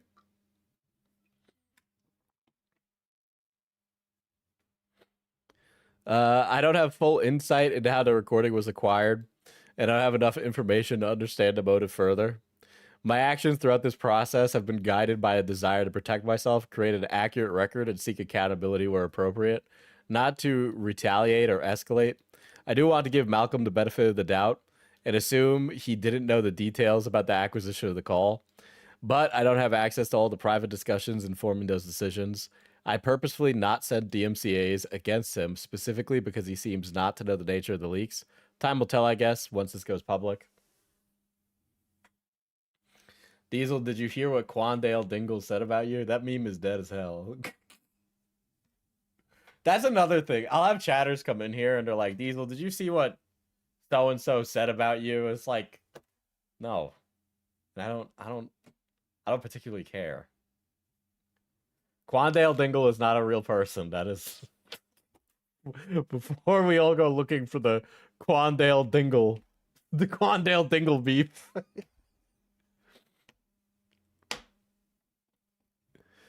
This pattern appears to have been an attempt to gain social authority and credibility within commentary circles by presenting herself as someone with special insight into KP. KP found this personal commentary extremely unsettling and parasocial. All of Barbie's appearances on Goddammit Malcolm's channel, even if they have no evidence to KP directly, have been archived here for safety purposes. Motherfucker, dude, KP is the kind of person to go on twitter.com, aka X to Everything app, and start saying that she's a possible victim of assassination like Charlie Kirk. Okay? She's like, guys, what if it could happen to me? It's like, no, honey. You don't even go outside, okay? You fucking Postmates your fucking groceries.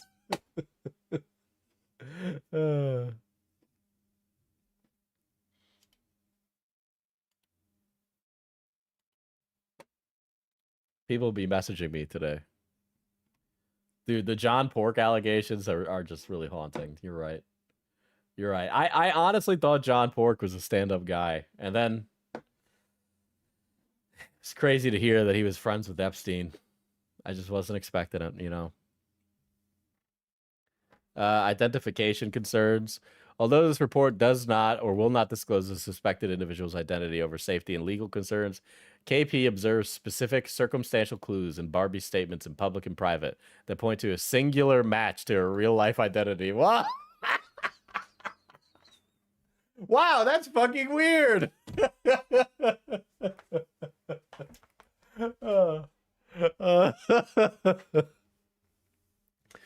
Example from Barbie's own words include, I moved across the country and have to take the bar exam. This strongly aligns with the publicly verifiable record of the suspected attorney. What the fuck?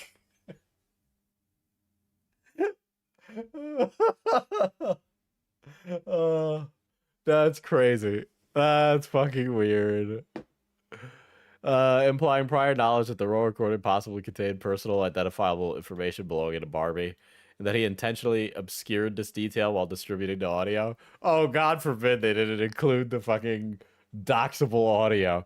Oh man, if only Malcolm was just a piece of shit who just wanted this rando sperm to get obliterated by you. God damn.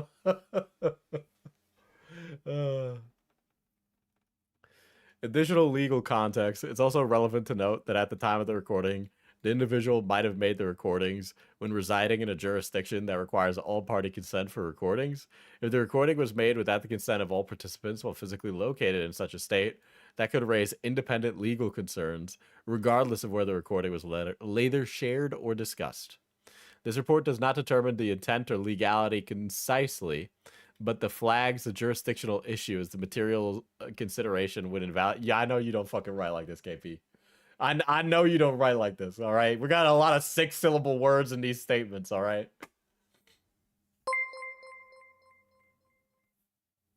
Ah yes, KP. For someone who loves Kim Possible so much she doesn't seem to know this is so not the drama.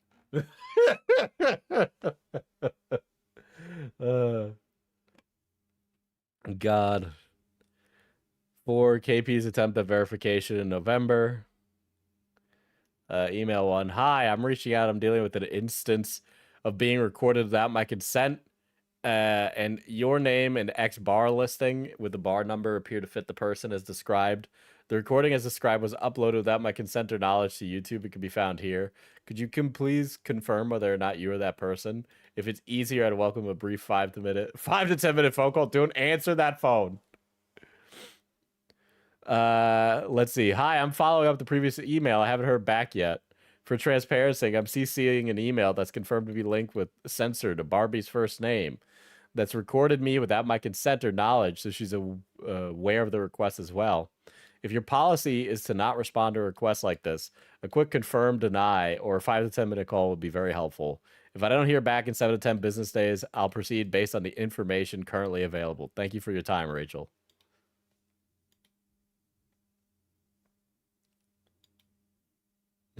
Yeah. The courtesy window for confirming or denying, blah, blah, blah, blah, blah, blah, blah. And then there was a mail tracker and yada, yada, yada, yada, yada. Basic proof of filing. Your reference number is X and yada, yada, yada. So basically, she goes through all the rigmarole of filing a bar complaint. Okay? Very insane. She files a bar complaint. I don't think this is something that is going to be, like, you know, I don't think the bar association is going to be able to make a move on this one. All right, I think they got bigger things to worry about. All right. But this is like it's very scary that she was able to put 2 and 2 together and figure out who the person was in real life, you know? Bless KP's picking heart. She's top of the box of rocks.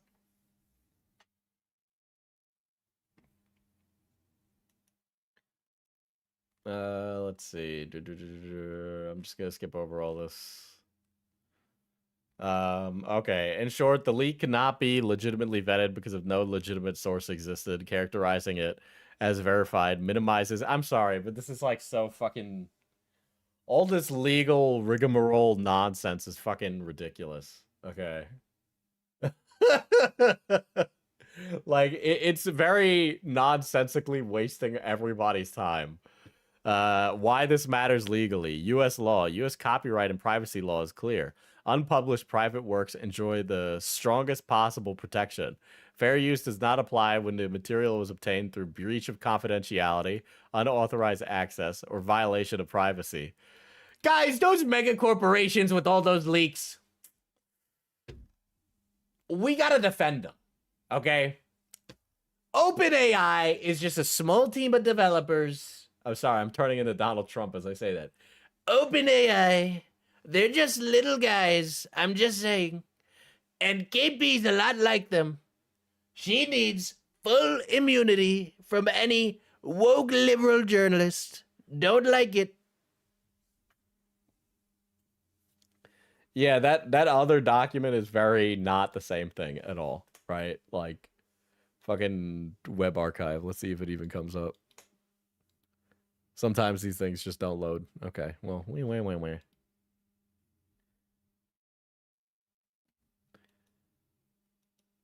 Relevant case law of leaked and unpublished. Okay, KP, not an attorney, by the way, so we'll just move on. Beckett's Copes region. So what, are you going to go take Beckett to International Copyright Court?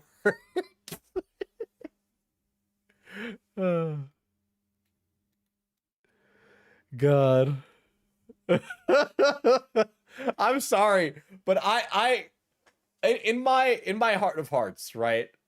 In my personal feelings, and yes, I obviously, like, I'm a fucking drama YouTuber or whatever the fuck, right?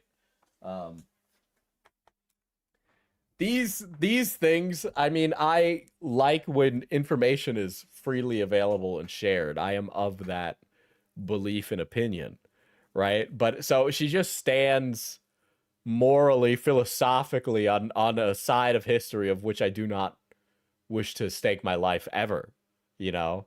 I just, because the people that she decides to stand with ultimately are these corporate entities that are destroying our world, all right? And I can't even possibly begin to want to address the brass taxes and specifics of this, because just on a base value, everything that she is like, I deserve to be protected, is just using things that are like infinitely being abused by all these corporate powers.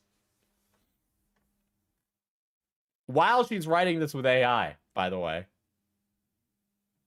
She does not care. She has been spoiled. I mean, yeah.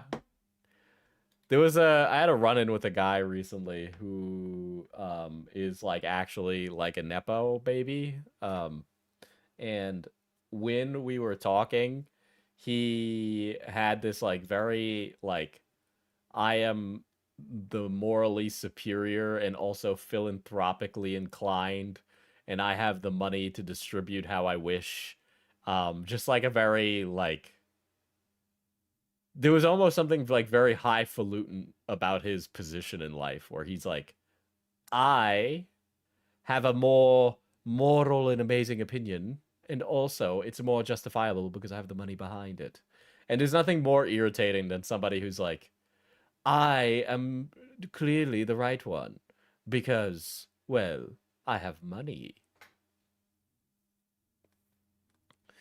Journalistic ethics on consent. I just needed to context. let you know that someone made D&D Barbies. That's all. That's actually super based. Did you guys see the thing? This was another fucking Twitter thing where they made an autistic Barbie, the first autistic Barbie, and people were mad about the autistic representation. And then they turned the autistic Barbie into like a Sonic the Hedgehog fan. And they were like, this is the more accurate autism. And it's like, guys, there are individuals that suffer like a lot more because of their, you know, their neurodivergence than being like attracted to Sonic the Hedgehog, okay? Like they were making a Barbie for people who like have true sensory issues, like true serious sensory issues, and like might have trouble speaking. Like a Barbie for a population like that, okay? Not the Sonic the Hedgehog population with baggy jeans, okay?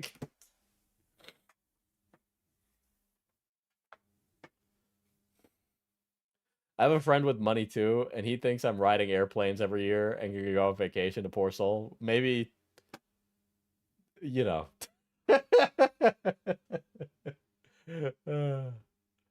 God. Misrepresentation of context and Beckett's framing directly contradicts known journalistic framing about using recorded material in a context that was not disclosed to an audience. Identify sources clearly. The public is entitled to as much information as possible to judge the reliability and motivations of sources. That doesn't really... By the way, that doesn't really... That quote doesn't fuck over Beckett. Like, Beckett shows who the source is. And then the public judges their reliability and motivations. And if anything, us talking about Barbie is judging her reliability and motivations.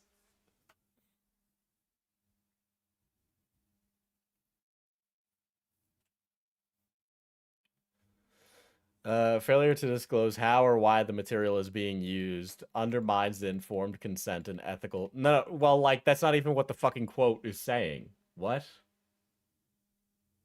It's wild how a big chunk of this section of this doc is just pure AI hallucination, responding to an argument we never even made.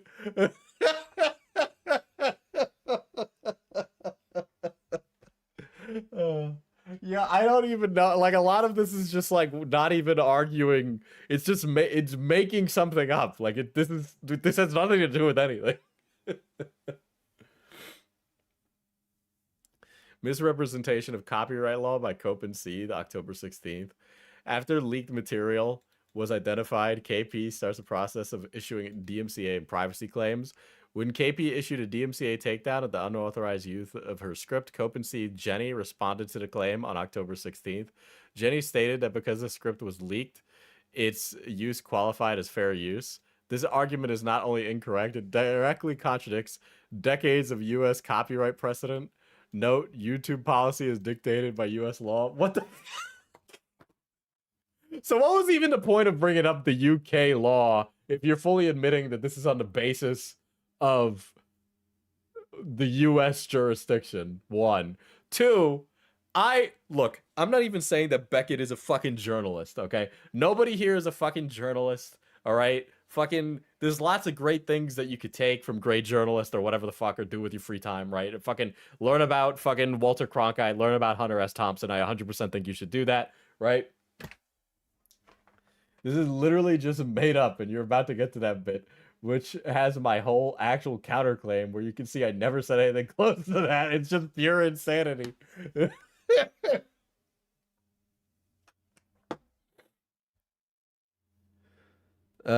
Let's see. Display name. You can see the original claim below. Hello. I am writing to submit a counter notification for the following video removed from YouTube on 25/10/15. My channel, the video in question, blah, blah, blah, blah, blah. The work at issue is a bona fide piece of news reporting and commentary and criticism, and is protected by fair use, and then all the transformative and all the reasons and blah, blah, blah. Statement to the YouTube team, under penalty of perjury, and yada yada. I consent to the jurisdiction of the federal court. So this is all the yapping for the, you know, the YouTube systems, right? Because you don't want to be committing perjury. Which, by the way, in my unprofessional opinion, I know that I'm poo-pooing all over KP for not being an attorney. I will also not be an attorney and say something. But a lot of the times when people abuse the DMCA system, that is committing perjury. Let's see.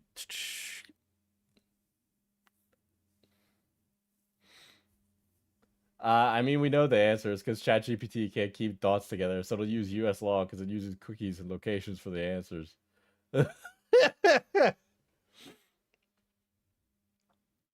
To re-clarify, copyright protection attaches automatically to any work. The moment a work is created, a fixed and tangible medium, as the U.S. Copyright Office states.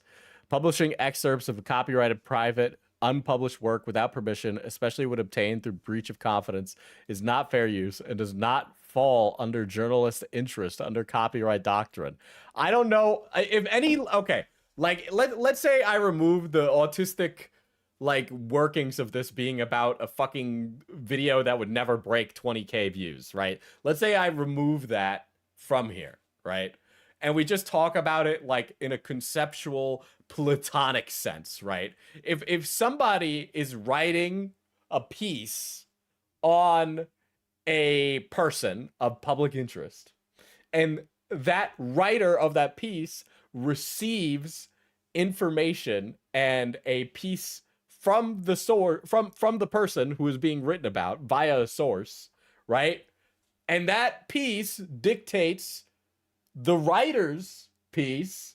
I would argue, yeah, that is of journalistic interest, one. And then two, more importantly, I think if you present it in a way such as we remove the autistic fixations around this and just present it as an event, right? I think most Americans would be on the side of the persecuted writer rather than the copyright holder, right? Because if I'm writing an article on like a corporation and I receive internal documents from that corporation for my piece, right? And I put that piece out on Medium, right? That corporation is going to come to me and start trying to like beat me down with a hammer for publishing their private information. But it might be like the document that kills people, right? So it's important that I publish the document that kills people. I know I'm making a deliberate straw man argument, but I can't see most normal people taking KP's side in this. I don't see that being the case. I don't think most lay people would want to be on that side of this. It does not depend on publication, permission, or public release. A leaked work is still copyrighted. A private draft is still copyrighted. No, but then the document would kill people.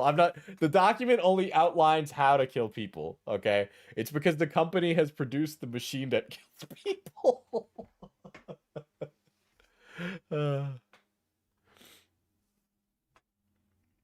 This is like, I can't imagine, like, what kind of fucking world does KP want to live in, okay? Her argument is so obviously wrong, and there's tons of case law that says so. I know, you don't even need to be like, you don't even need to legally read up on all the fucking case law either, right? I think, I don't know, from an American's perspective, right?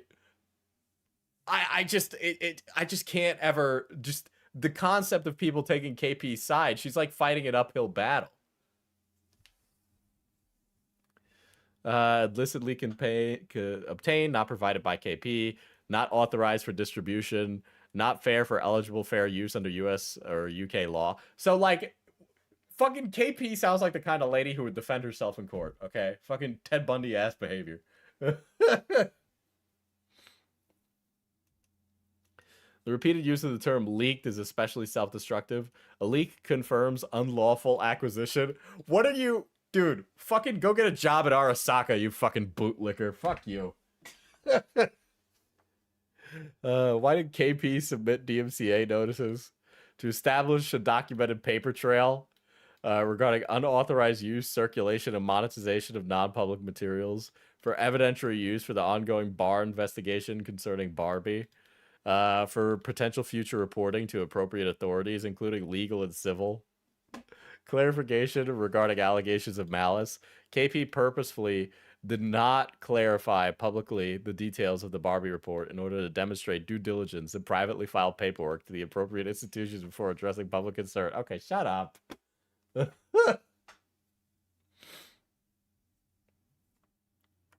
That's not how you use DMCA. Again, yes, yes. She has grossly misused DMCA. Yes.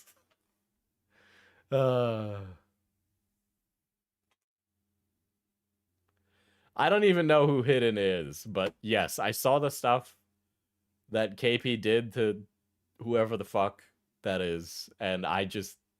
There's no universe where KP looks like the hero here. Yeah, the irony of her whole channel being based off of stealing Disney IP. I know.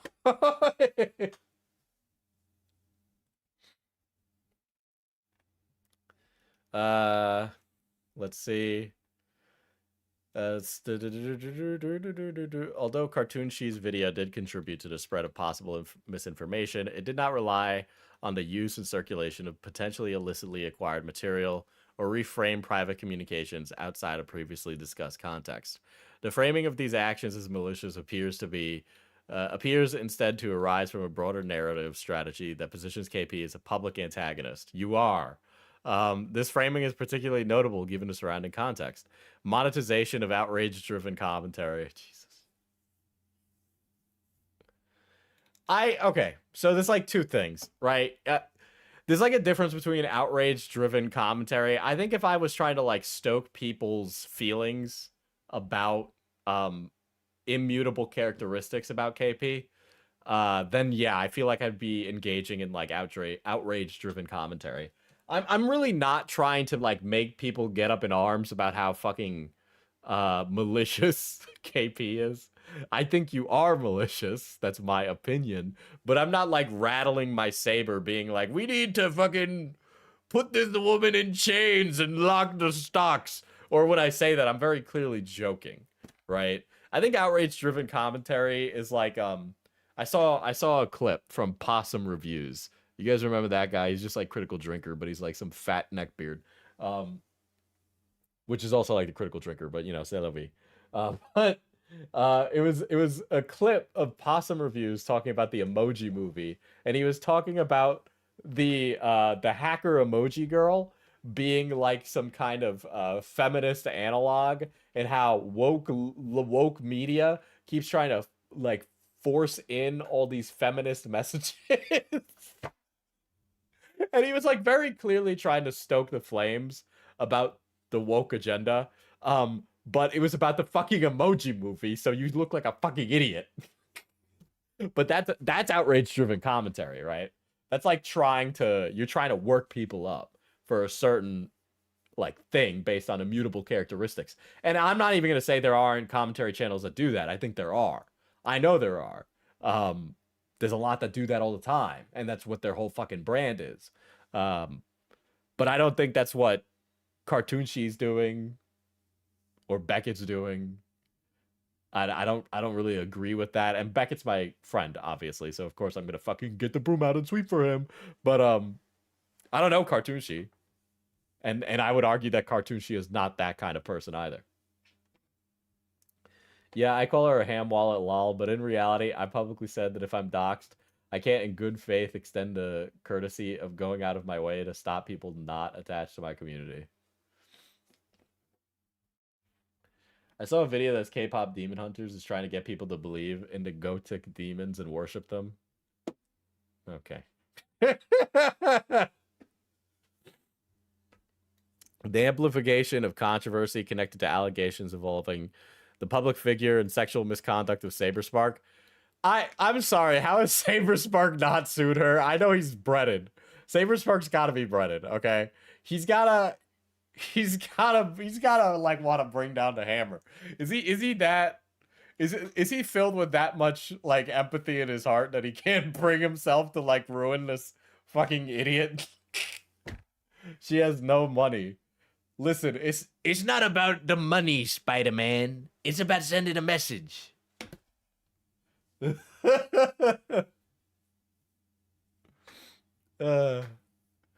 I'm just petty. Maybe that's it. Maybe it's the girly pop in me. Such framing serves to simplify a complex legal and ethical situation into personalized conflict, which is more readily consumable and monetizable by audiences. I don't know. I would argue that the I think, well, first of all, I think media literacy is dead. So I actually think that the audience doesn't understand a single thing I say, including my chat. But you know, even aside from that, I can acknowledge, like this is personalized conflict. If this was something that was actually complicated, I would sit here and say, guys, this is a really complicated situation, right?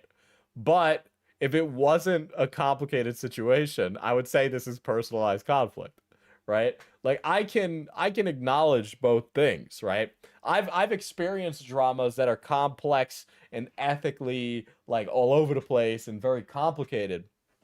And I've experienced ones that are very simple and easy to understand.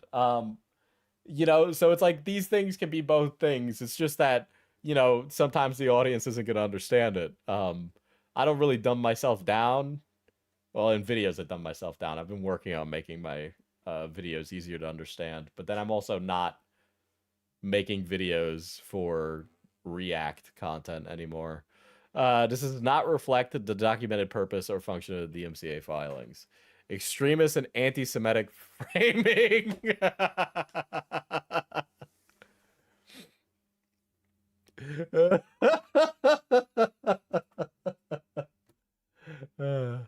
What do you mean? I understand everything you say. I just intentionally pretend like I don't. Oh, thank you. By the way, for those of you that applied for mod position, I added the new people on Discord. Please add me back. I'd like to put out my video and have moderators there. So, you know, that would be really appreciative. You? All right. This is from Beckett's stream. You are a Jew, and KP is Nazi Germany. Soon she will face the Nuremberg trials.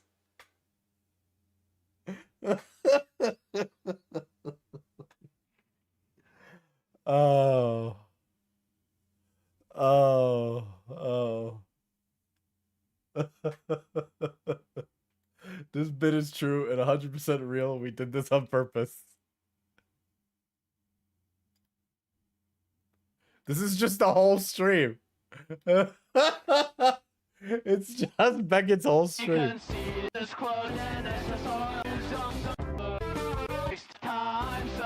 Oh wait, no. There's 1 hour 36:31. All right.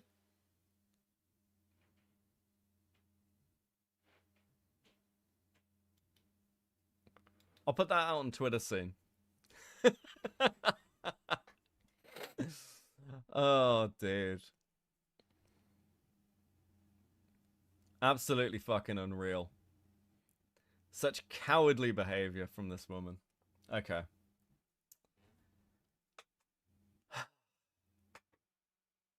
Unreal. Unreal. What kind of art? Follow me on Twitter. Alright, it's coming up.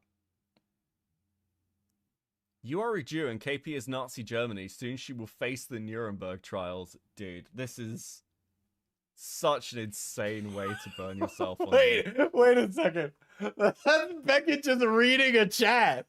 He is very clearly reading a chat. It was a chatter. That was a chatter. That's like when I read. That's like if she sniped him for reading chat. Yeah. That's like when I read Pie's message earlier about the Jewish queen. I'm sorry. It literally that is actually a clip. Look, man, you put a gun to my head. Beckett's not an anti-Semite, all right? I wouldn't be friends with fucking Beckett if he was an anti-Semite. I love how she could have just left the timestamp out and no one would have noticed it was a chat message. She's so incompetent, it's hilarious. That's a diabolical clip, Chopia. That is. But that's like crazy. Dude, I'm sorry. I'm gonna say something really base in a second. Hold on. Invoking Nazi Germany in reference to publicly known Jewish individuals' lawful procedural actions is deeply inappropriate and unprofessional in any context, as it trivializes the historical atrocities and inverts the reality of Jewish persecution. Well, okay, here we go. Hold on. Let me say this wokely. Wokely, the Holocaust is bad and real, and the current like zeitgeist trying to perpetuate this idea that Jewish people are evil and that the Holocaust didn't happen is a humongous problem. Okay? That is a humongous problem. With that being said, this constant fucking whinging victimization bullshit from people who in the United States are not persecuted at all is outrageous. Okay? You are a wealthy white woman, okay? You do nothing all day, all right? And you want to act like the most persecuted person on earth on the basis of your Jewish heritage. You are LARPing. You are LARPing. Your what? Great grandfather and grandmother would have lived through the Holocaust. They might have been actual... Like, they might have suffered, actually, assuming they didn't live in the United States, right? But you treat it as if you currently suffer the negative consequences of that event. But you are, 1, have money, 2, white, 3, yeah, not really the primary target right now. For some reason, the neo-Nazis that are running around right now are really obsessed with brown people and Mexican people. So to be clear, from what I know about Beckett, he knows infinitely more about Judaism than KP. and also, while I'm at it, way to live the stereotype of being like woe is me, oh, I'm being persecuted, fucking litigious Jew. Are you fucking kidding me? Jesus fucking Christ, you're actually living out the stereotype. It's actually insane, all right? Like, literally, move on. Jenny screenshot. Oh my god. Oh, boo-hoo, they compared me to Nazi Germany, but I'm Jewish. Okay, fine, KP.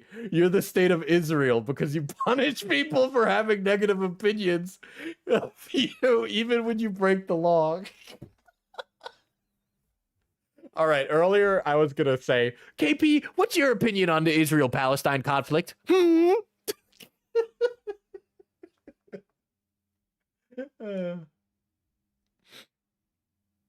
KP, how do you feel about Israel's war in Gaza?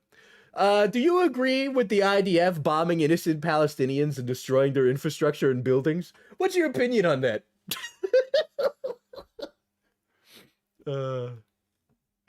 KP, damn.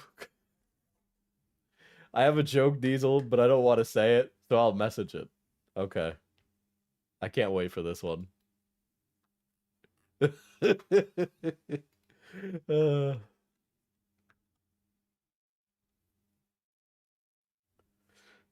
I love Netanyahu. Dude, you should change your channel to I love Netanyahu a lot. Oh, I'm not reading that one. That was actually really fucked up. That's a really funny one though. She'll have that answer in the next docky, I'm sure. Let it be known, KP, I am actually sitting here trying to clip chimp my way into the next Google docky. All right? Make no qualms about it. This is a direct call to get added to the Google docky. All right? Do not fall for my lies, okay? You know what they say? They're not sending their best. These lying Latinos. God. Legal and procedural consequences. Beckett's stream was her October 7th. God damn. God damn. God damn. Oh my god. Oh. Oh, that's fucking good.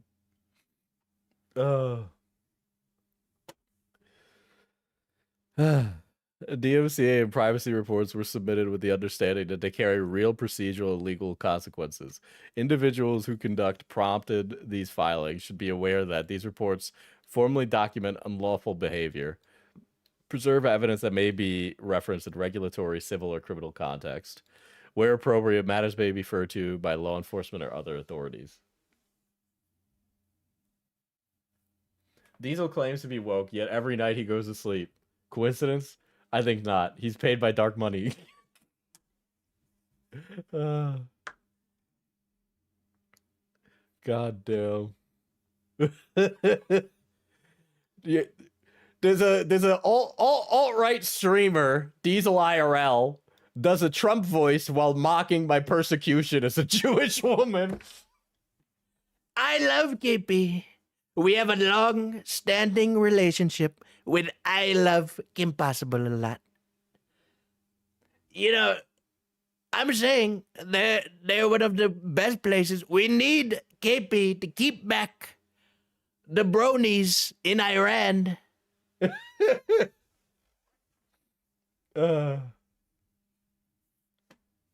God damn. This process is not symbolic, performative, or retaliatory. It reflects a lawful mechanism for addressing unauthorized use, disclosure, or exploitation of protected materials. Any consequences that arise or result from documented actions, not personal animus. Things can be two things. I love Netanyahu a lot.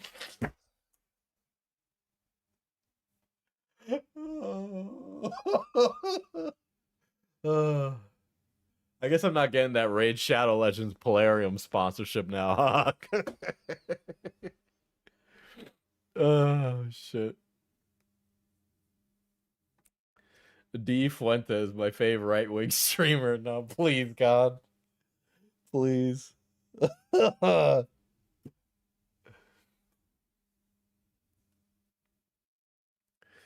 Some commentators have attempted to reframe KP's actions primarily through the lens of YouTube strikes or content removal. This framing is not relevant to the underlying issue. Platform enforcement actions are procedural outcomes, not evidence of intent. Things can be two things. A YouTube strike does not establish malice, retaliation, or abuse. It reflects YouTube's internal compliance process after a report is submitted. The presence or absence of strikes does not alter the legal or ethical basis for submitting DMCA or privacy complaints. I think you should stop using ChatGPT.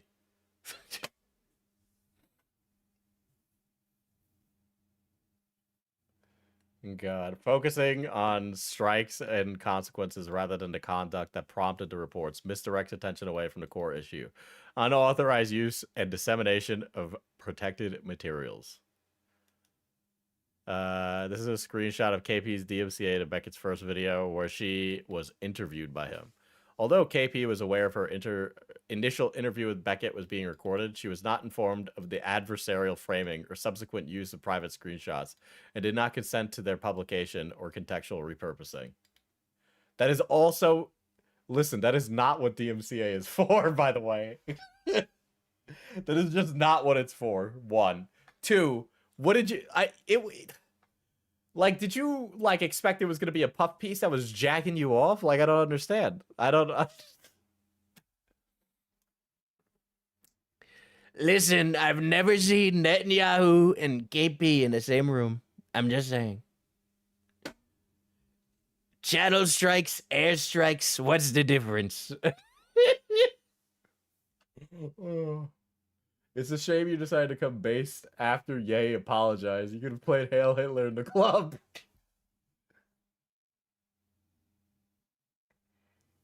listen, I'll believe the yay apology when I start to see some action, okay? All right? I can't graduation my way through this. I'm not there yet. I'm willing to hear him out, but it's going to take some time. Yeah, I'm sure Beckett made it clear in his opinion to KP too. Yeah, exactly. And then there's just her journalistic ethics on consent, context, and transparency. Give me a fucking break. First of all, hold on. While we're at it, what about when it's you? Like when you published all that stuff about the guy who was doing the jerk off joke guy. Okay? You adversarially recorded those videos as well, right? So it's like you're poo-pooing all over this motherfucker. Meanwhile, you're doing the same fucking thing. Have you considered she's just a girl and everyone should be maximally light, nice, and charitable to her? Otherwise, she will literally woke KF style, Doc.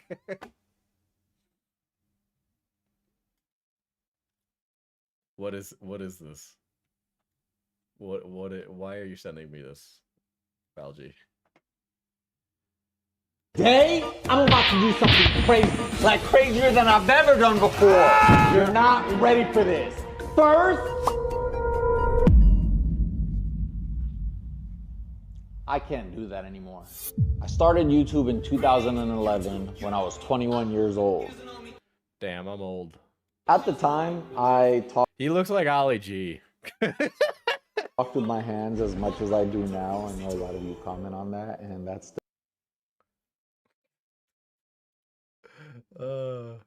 Reuters Handbook of Journalism explicitly establishes ethical consent. There are also, by the way, if you've ever read these, it's like there'll be stuff like don't distort the facts, and then it's like if you can't acquire the information via any other means except for lying, then do it. Like I've read things that are like, do this, but then if not, then do this, and do this. If not, then do this. So it's like these quotes present one half of it, but these like guidelines are one guidelines, and then two, sometimes they introduce stipulations where it's okay to lie. So ethical journalism requires that sources understand the context in which their information will appear. The thing is that Beckett was definitely very clear with you that it wasn't going to look good for you. In fact, I think that might be in the video. Yeah, it's exhausting and pointless. No one involved as a journalist are obligated to follow the org's guidelines. Yeah, it's not like, what, Beckett's gonna lose his journalist union status?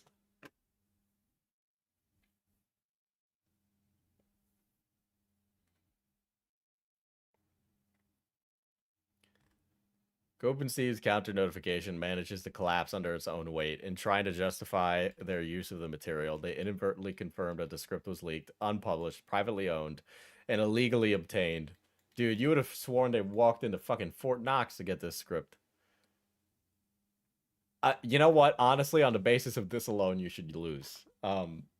This is the most millennial... Millennials, brother. This is a millennial-ass thing to do. By the way, this is so millennial coded. Like, I say millennial with the most derogatory sense I can give here, okay?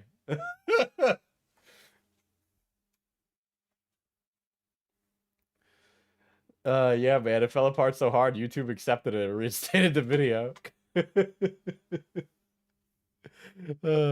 Additional commentary from Beckett, including the subsequent video alleging KP lied about her views on the case, rely on private messages that were provided to him for a specific limited review purpose, not for public distribution, including KP's direct private message. You gave your messages to a fucking...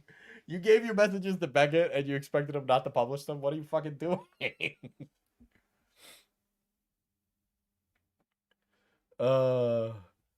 When I Google Gonzo, it's Beckett dressed as a journalist. Yeah, and he has one of those big Groucho Mark mustaches and a big fucking, like, big rimmed glasses and a big red nose. Copenhagen's own statements, the contradictions revealed. They admitted the script was a leak. They admitted it was unreleased, blah, blah, blah, blah, blah. Misrepresentation by secondary commentators. Several commentary channels covered Cope's analysis as though Cope was drawing from primary sources or had direct access to KP's private communications. And additional coverage was also covered under fair use and journalistic interest. This is incorrect. Okay,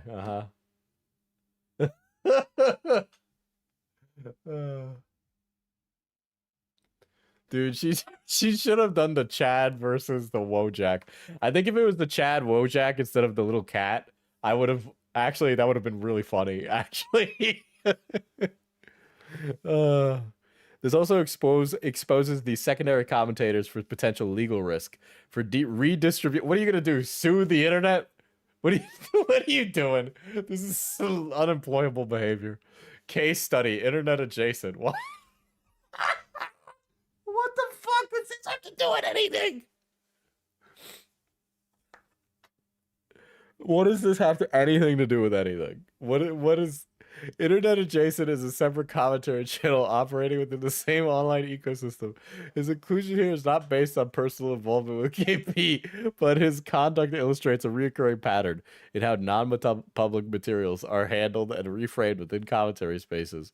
Current allegations: Internet Adjacent has been publicly accused by third parties of misconduct, including alleged inappropriate sexual engagement with minors. Dude, I was hoping to get through this entire drama without mentioning fucking pedophilia or rape once. But here I am, like 60 pages deep in this shit, and here we go. We got the fucking Diesel's Law yet again. God. The report does not assess the accuracy or legal merit of these claims. They are noted solely to contextualize ongoing public discourse and explain why caution has been advised by some observers pending further clarification or formal findings. Diesel's Law exists in spirit. Yeah, it definitely does. It definitely does. Holy shit.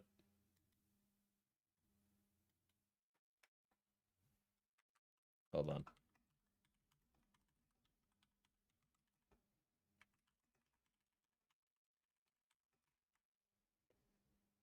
There we go. Did I put the blah blah blah? New leaks of I Love Kim Possible a lot. She's hopeless. Internet Adjacent stated. Did I put your docs or private info on the video? No. I covered the original draft of your response. After receiving copyright strikes, Internet Adjacent characterized his coverage as involving just a draft rather than a private or confidential information. However, labeling a document as a draft does not negate its private status if it was circulated without authorization and not intended for public release. In the same exchange, KP stated the issue concerned protecting her personal information and privacy, which Internet Adjacent disputed by questioning whether any personal information was involved.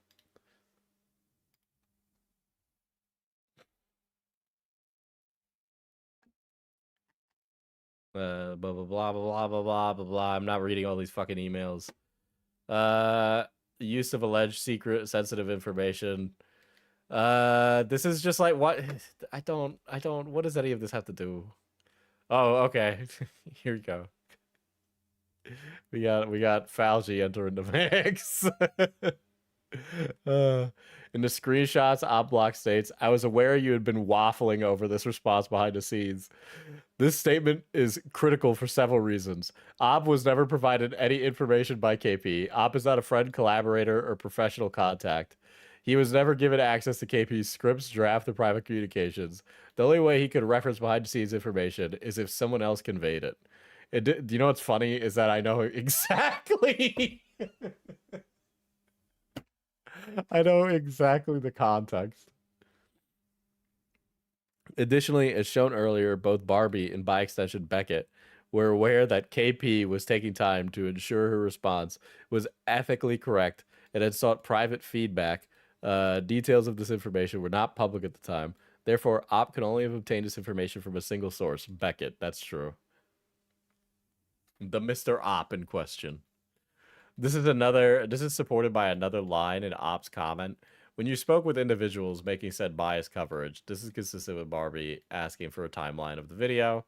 Additionally, the only individual making coverage that KP had ever spoken to was Beckett.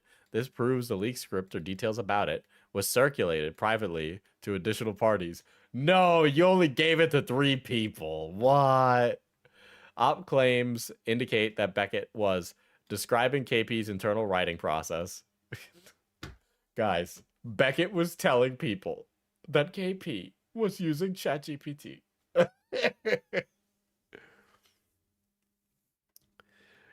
I'm sorry, but like you're so not that important. Like just you don't matter. Like that's it. Giving Ob the appearance of an insider access to KP's private decision making. This establishes a second documented distribution pathway. This pattern demonstrates systemic behavior, not an isolated mistake. What the fuck is the point of all this? I'm sorry. What is the point of all this?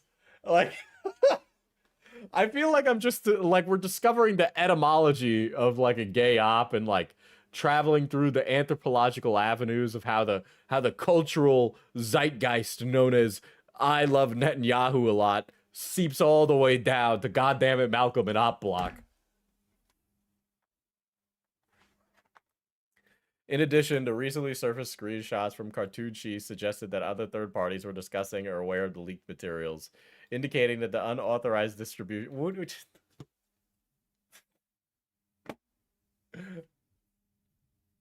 I hope you get ChatGPT psychosis. So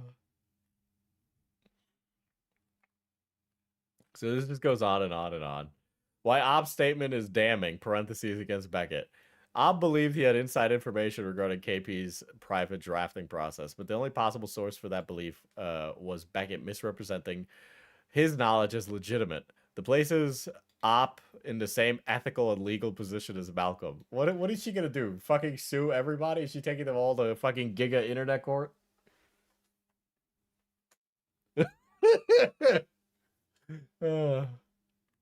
Dude, what do you can't you just like smoke and like relax like the rest of us, lady? Why do you gotta make it like a neurotic fucking 90-page rant?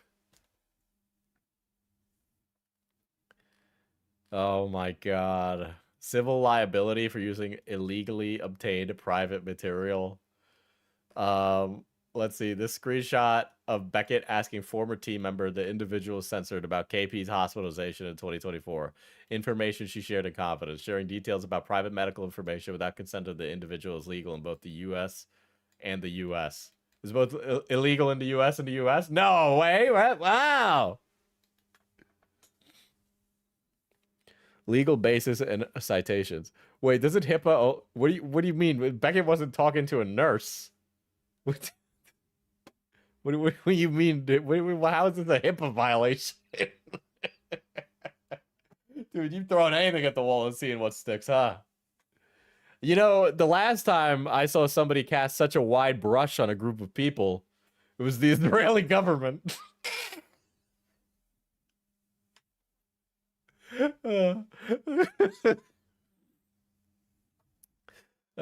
Restatement second of torts 60 establish a liability for public discourse of private facts.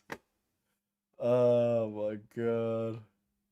Because Fauci is a psychiatrist, but he's not like Fauci isn't privy to the psychiatric hospitalization of like he wasn't there. So this has to be some other person.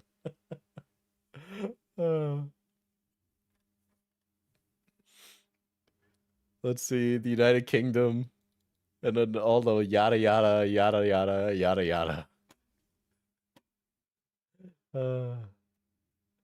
KP about to be like the commentators or operatives of Hamas. Oh my god.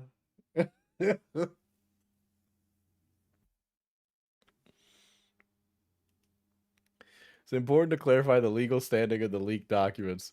Your work is under copyright protection the moment it is created and fixed in a tangible form. Dude, I'm just like picturing in my head KP completely losing the plot. And she's like sitting here arguing in the trenches about how we are like, like we are Hamas.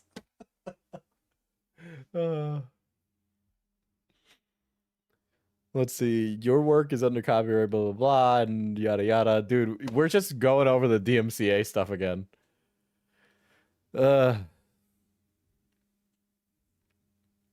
Digging into KP's private life, commentators did not limit themselves to discussing the script. They used the leak and the general situation as a springboard in combination to circulate unconfirmed private information cited from KP's personal private life to present publicly, as well as general parasocial speculation. So it's our parasocial speculation. I feel very confident in saying that you are jobless.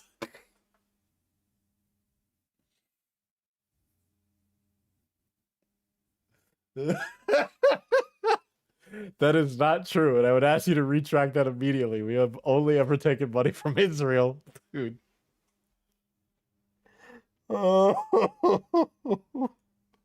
The commentary deep state pipeline is real, guys. Don't listen to the haters, okay? There is dark money. Legally significant because it shows a consistent pattern of exploiting unlawfully obtained private information and content and monetization that elevates the case for normal commentary to intentional participation in privacy violation. I'm sorry, but if you share with random strangers on the internet your joblessness behavior, do not be surprised when the internet begins discussing how jobless you really are, you know? This is exactly what civil courts have ruled against in the cases above. Dude, I am so fucking gonna hear... I'm so gonna hear it about, oh, renowned anti-Semitic streamer Diesel IRL.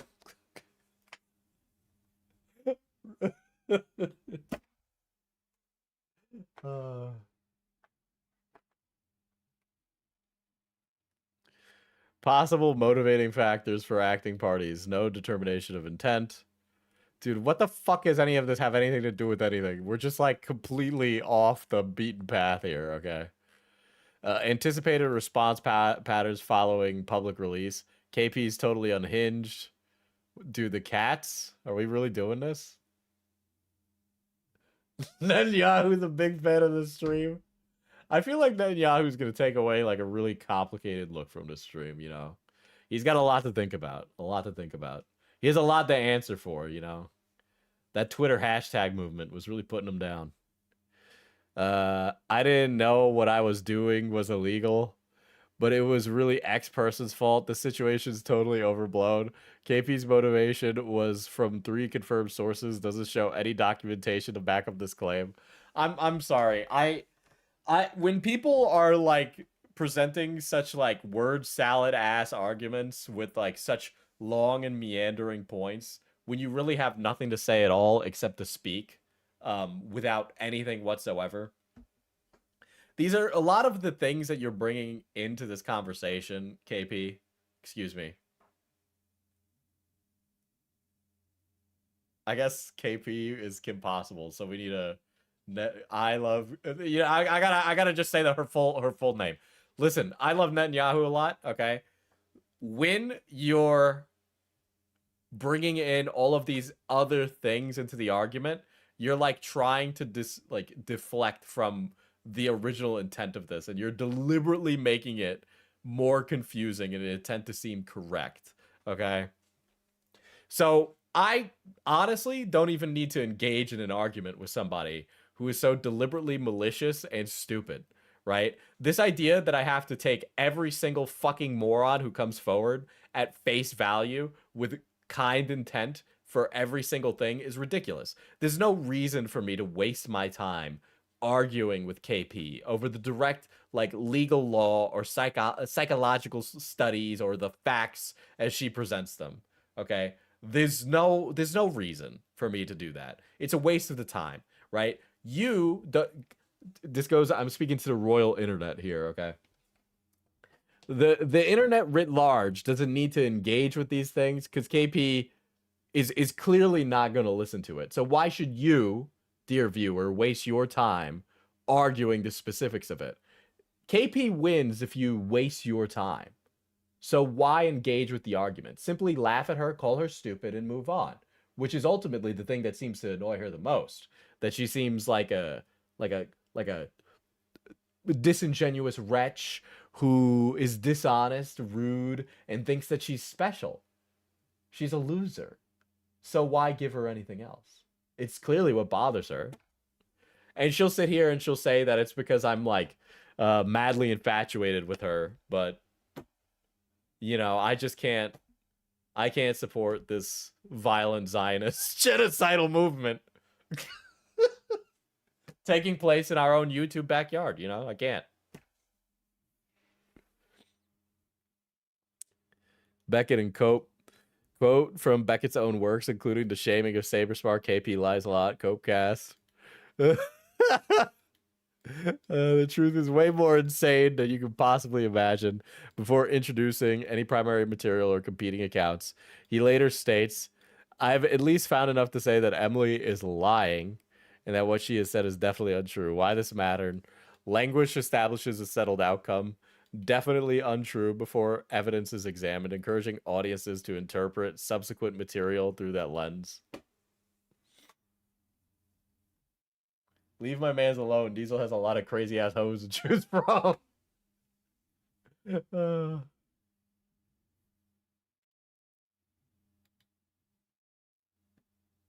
God. Use of authority and blah blah blah blah blah blah blah blah blah blah blah blah. Use of newly surfaced materials as distraction. I want to just take out like a big fucking air horn and just go and just into the stream, and that's my response to KP. Okay, that's really it. Why use the phrase baby trapping is problematic? Well, not a clinical or legal term. Discussions of baby trapping often reflect a dynamic where one partner attributes malicious intent to the other one for reproductive outcomes, which can oversimplify complex interpersonal and bodily autonomy issues.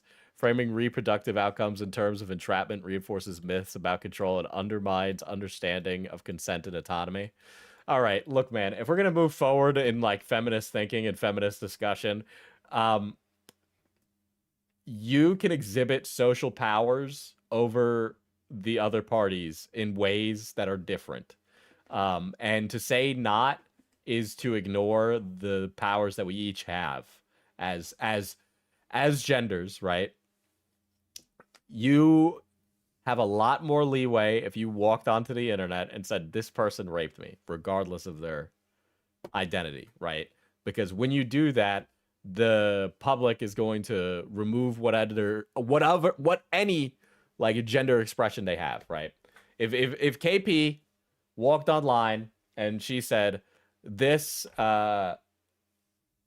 trans femme person raped me, the entire discussion will get framed around how that person, by referring to them as a man, their gender assigned at birth, right, raped KP, right? Even though it might be completely wrong, the entire conversation would start from a position of this person did it to KP. And then we would need to walk it back, where retroactively, all of a sudden, as the person is exonerated, everybody's all of a sudden just, not reinforcing the gender assigned at birth stereotype towards them. All right. The concept of like baby trapping is real, right? But I understand I'm a man, so it doesn't matter if I say it, right? So I need a woman to say it, or at least somebody who identifies as a woman, right? Which, if you disagree with that, sure, go ahead. But it would be very hard for, I think, a lot of people to agree with that, especially people who have regular sex. If you have sex with somebody who's been crazy, like a crazy person, right? If you've had sex with a crazy person, crazy things can happen. I want to say I do not like the shield. What do you mean choose from? What do you mean? What are you talking about, Hal? What does that mean? Beckett's potential response behavior post-release, introduction of previously undisclosed or newly surfaced internal material, contextual evidence. Okay, sex haver, calm down. It would be like, I love Netanyahu a lot. Let me try and phrase baby trapping like this. Every time you move a kibbutz into the West Bank and you displace Palestinians that were already living there, that's kind of like baby trapping, but with like a village of people. Let's just think about it in that context and now apply it to babies. And then there you go.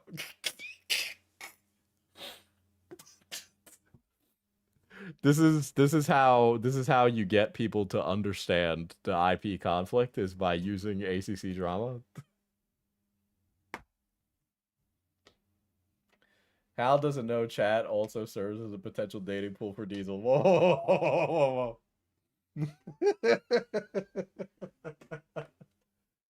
whoa. I can confirm that KP never watched my videos. She just read the transcript. She quotes something Saber said and attributes it to me, and also quotes me reading a comment twice. Oh my god.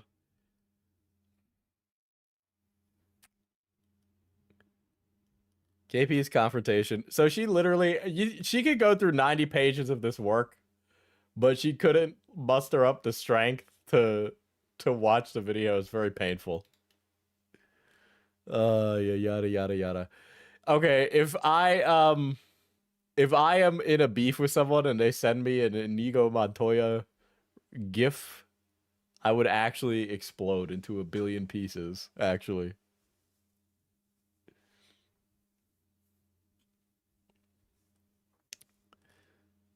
Case study, narrative reframing, and Beckett's coverage, Chris example.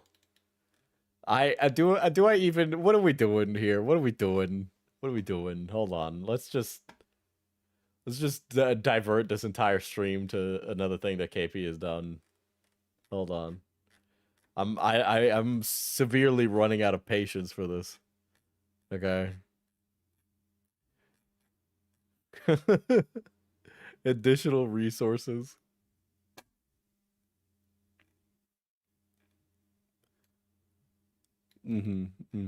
Okay. So here's an old video from KP that she did with whatchamacallit. It features Black Griffin and Saber Sparks. I'm interested.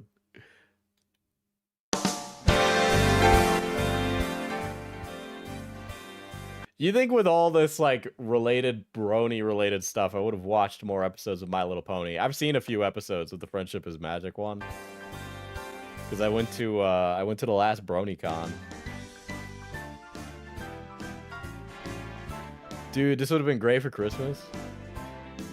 Did you know that Becca got Courtney Pete to break up with her boyfriend of 7 years? What?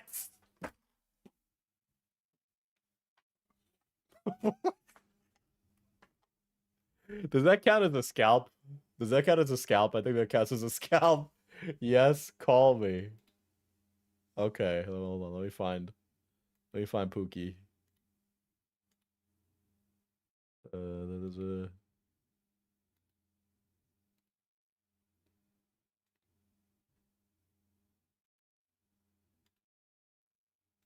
Damn, that was quick. Hey, boo. How's it going, Pookie Bear? It's good. It's good. I feel like I need to tell you this story. I heard nothing about this. How'd you ruin a relationship of 7 years? That's a long time. It is a long time. So, okay. So essentially, I know this because her ex-partner reached out to me, and because Courtney herself have talked about this. But what seems to have happened is this drama has driven Courtney insane, and she like spiraled over the last 3 months. And it caused a breakup in their relationship, and she was still like living with him, and they were trying to like, and he was like, maybe we can sort this out. You know, we've been together 7 years. It's like internet drama. He had no idea what she was doing online, by the way. Really? Wow. Yeah, none. He was completely clueless. Wow, that's rough. Jesus. The final nail in the coffin was basically, so Hidden released a video on KP, and one of his real life friends found it and was like, bro, what is your girlfriend doing? And sent him the video. Oh. And then he started like looking into the shit she'd been doing online, and he became a fan of me. And during like their last argument, he said, "Your problem." Apparently, this is like a verbatim quote. "Your problem is that Beckett is right, and you should listen to him." And then she left. Wow. Wow. Holy shit. Holy shit. I'm sure she took nothing but the wrong message from that. Yeah, she was apparently very, very, very fucking angry. But yeah, so he had no idea. He did confirm a few things, like KP and Courtney were actually working very closely on these videos. They both just lied. Courtney's come out and actually confirmed this subsequently. But yeah, it's bro, it's fucking mental. I totally count this as a scalp. I totally count this as a scalp. She's homeless now.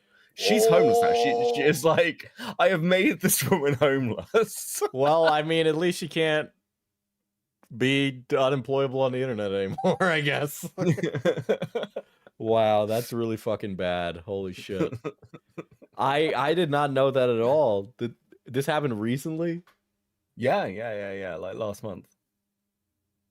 God damn. 7 years. Yeah. Wow. Yeah.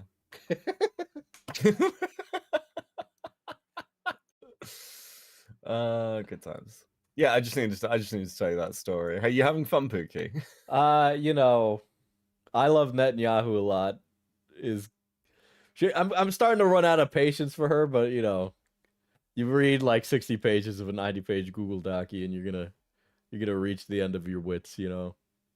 Yeah, the comment she makes about the anti-Semitism thing is clearly and obviously me reading a comment from chat. No, that was very clearly you reading a comment from chat.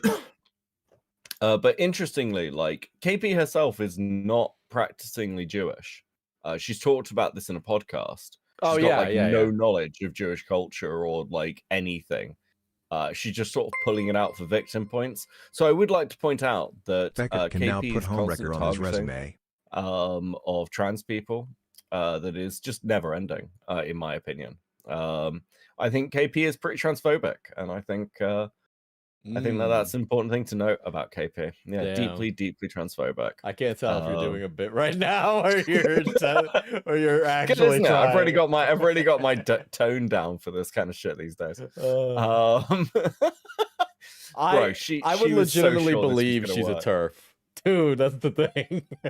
Yeah, it's so good. Yeah, she genuinely thought this was gonna bury me and like everyone was gonna turn on me. And, it's very incoherent. Yeah, it's actually awesome. Like I know that multiple people advised her not to do this as well. Like I genuinely was just like, this is a fucking terrible idea. You mean she shared the doc privately to multiple people before posting it? Oh, crazy that you found out about it. It's almost like every time you talk to like 3 or more people are gonna fucking find out. It's actually fucking wild. How stupid this woman is. In some levels, I almost don't believe it myself. Do you know what I mean? Like you deal with somebody, you're like, wow, you are so dumb. Like, how are you functioning? How do you get up in the morning? How do you dress yourself? I don't even know like how she even put that together, because it's just 90 pages of like filibustering nonsense, and it's just like I don't even know how she was capable of even doing that. I know ChatGPT was doing a lot of heavy lifting, but Jesus Christ. Oh, insane amounts of heavy lifting. Yeah. And this is the first. I mean, it's called. It's like she's like, oh, this is a safety report on Barbie. Let's just be honest. This is a Google Doc on me. Yes. Yes. This is it's just a Beckett Google Doc. Why didn't she even make it about you? Why did she just? She took so much time. I don't know. It's do you know what? Like I was speaking to somebody else a little while ago because they were having a hit piece on them. They're like, oh, you know, a hit piece is going to come out of you, and you're going to be like, you're nervous because you'll probably be fine, but it's like a hit piece. I have never been so happy that KP is the person. Like I pray for enemies as dumb as mine. Like honestly, is it any wonder that I survive on the internet with the kind of people who actually try and fight with me?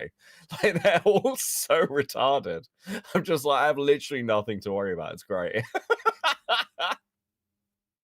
If you think this one's stupid, just wait for the next one.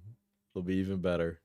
Though I think KP is going to be a recurring character. I think she's going to continue to try against you for a while, and then it's going to be like a self-perpetual like motion machine where she constantly has nonsense going on, because that clearly seems to be happening. Yeah, I agree with you. I'm not sure what she can do though. Do you know what I mean? Like, I'm not sure what the next play is. She's sort of like press the nuclear option. Yeah, she would button. have to shop it to somebody bigger than you, but nobody she knows will want to take it. Clearly, I don't really see I do that. have a feeling that some stuff has been like. I think that Brony Fandom was trying to shop things around to bigger people. And I have a sneaking suspicion. This is all like just suspicion from the way he was acting, some of the things he put out. I think he was very close to getting someone to actually cover this and go at me, and then the person actually went and looked at all of this and was like, "I do not want to fight with this, whatever this is. I don't want to engage in this little war." So yeah, that's my current working theory as to why we haven't seen more. So do you know who it is? You can message me. I'm just curious. No, I don't. I've got some suspicion. I've forgotten the name of the person I suspected.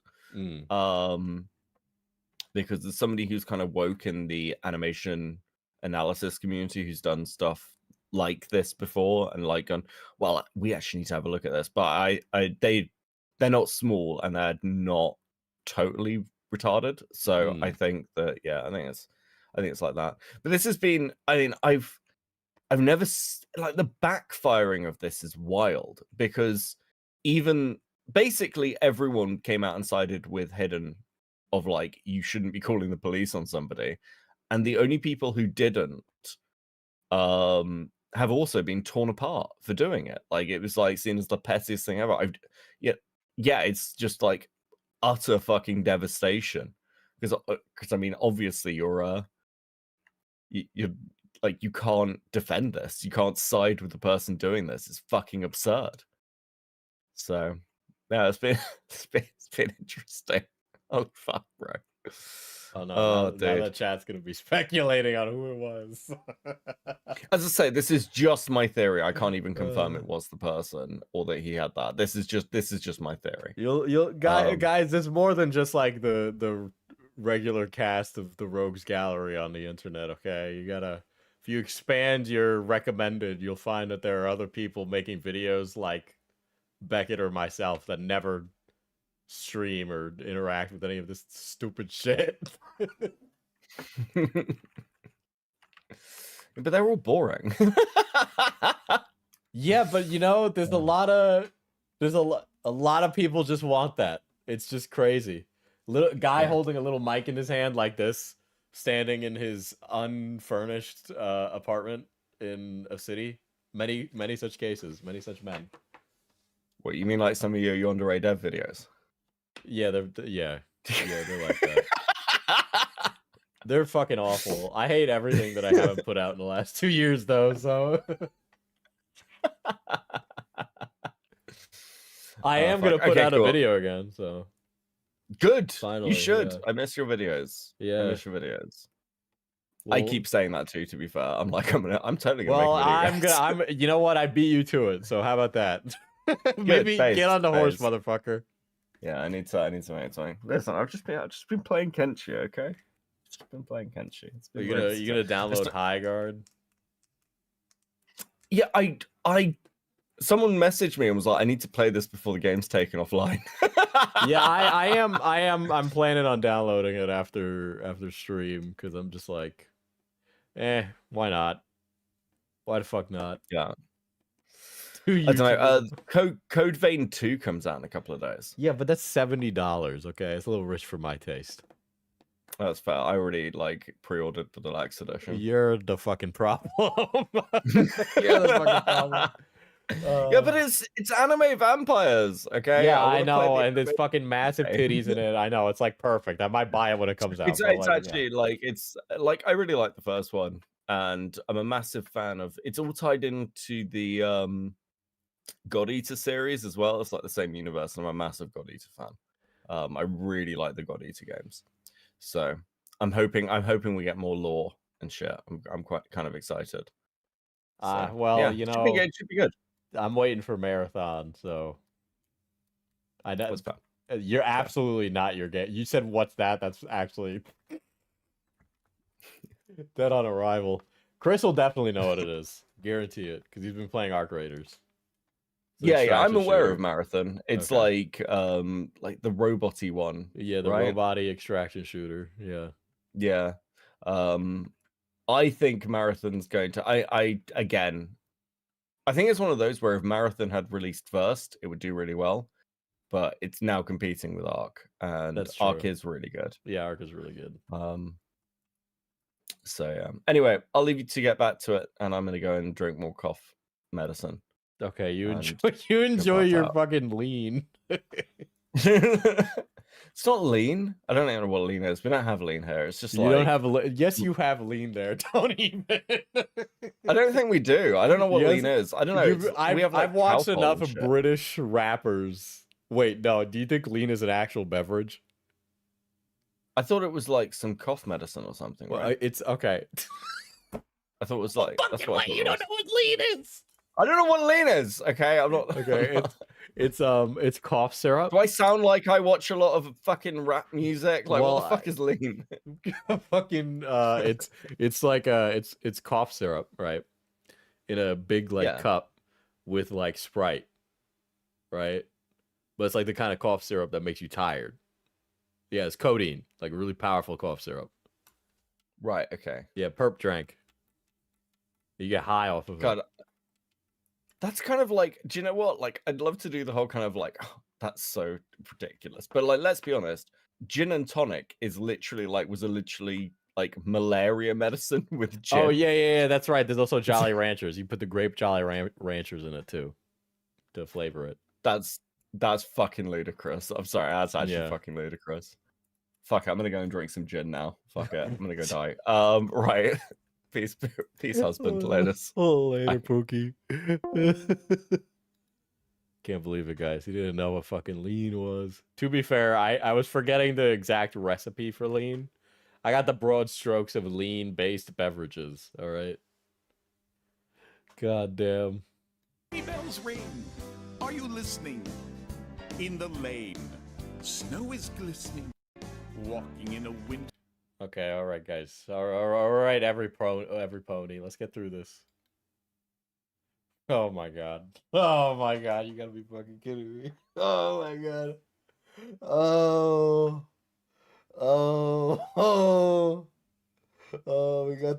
We got the menorah pony.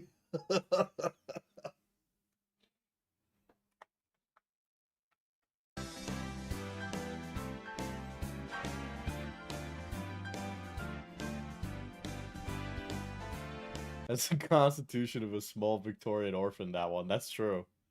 You know, every single British I know has terrible constitution.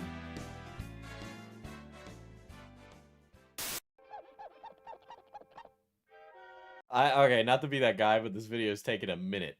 Okay. It's taking 1 minute. At Tusky became a member. At Tusky celebrates 15 months of membership. As a former KP fan from her brony days, We were I'm all sorry. in some cringe fandom fucking 10 years ago, alright? Some of us were bronies, we were glomping, or whatever the fuck. Some of us got the yaoi paddle out. And some of us were racist.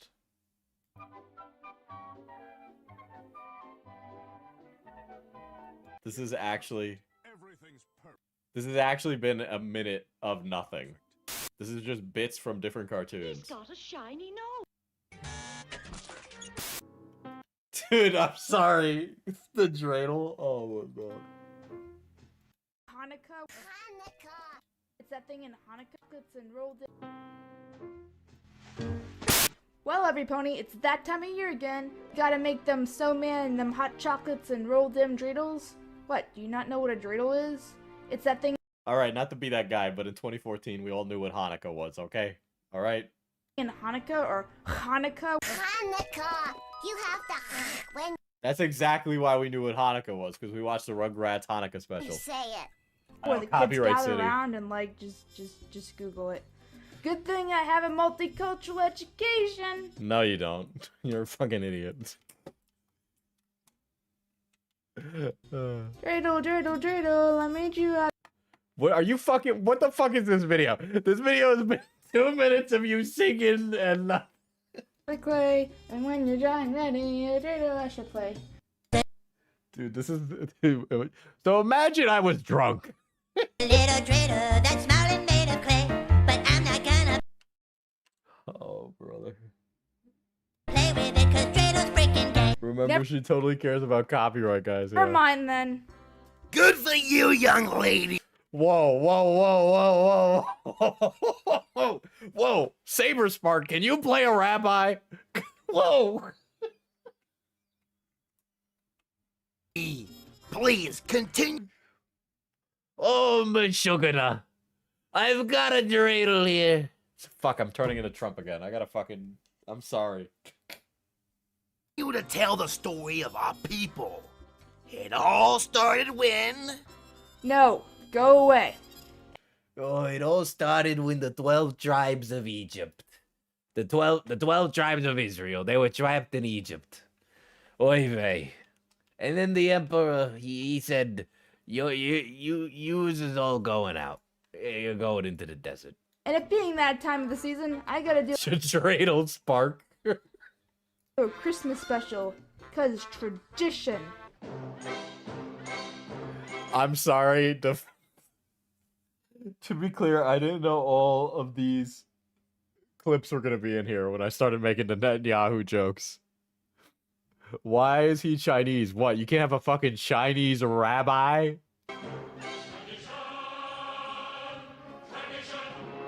I mean, I've never seen one, but I don't think they can't not exist. Dude, this is actually like 3 minutes of a fucking, like, it's just nothing. Wow, we're sure jamming the Jew jokes in here. Yeah, we are.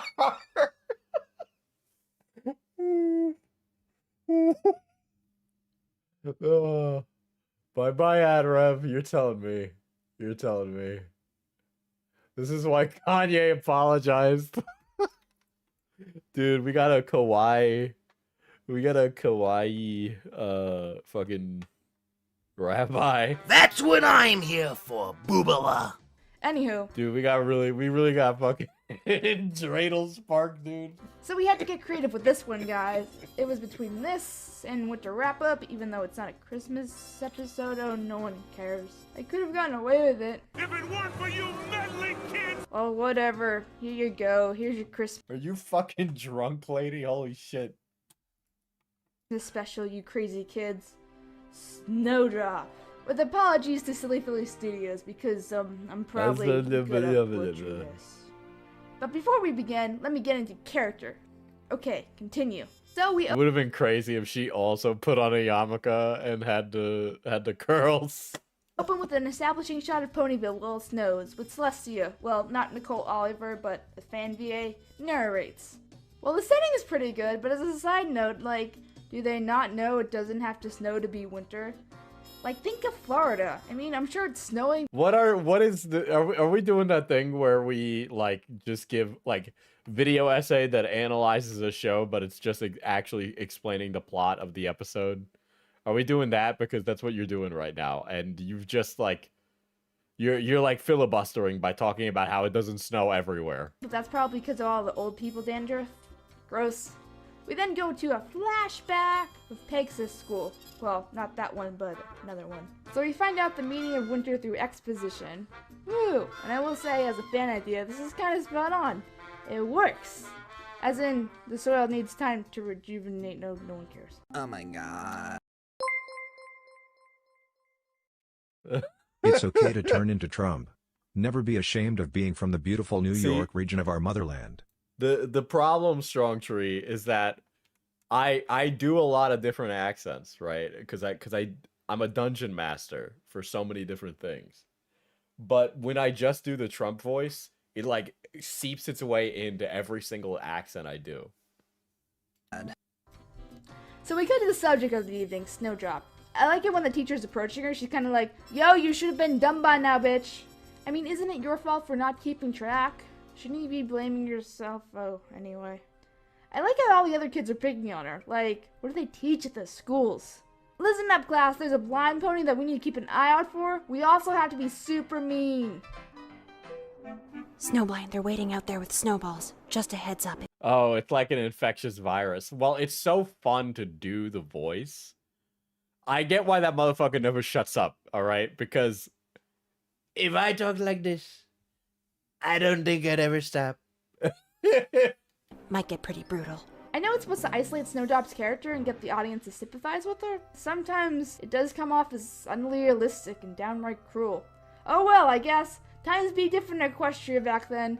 Where's the love and tolerance when you need it?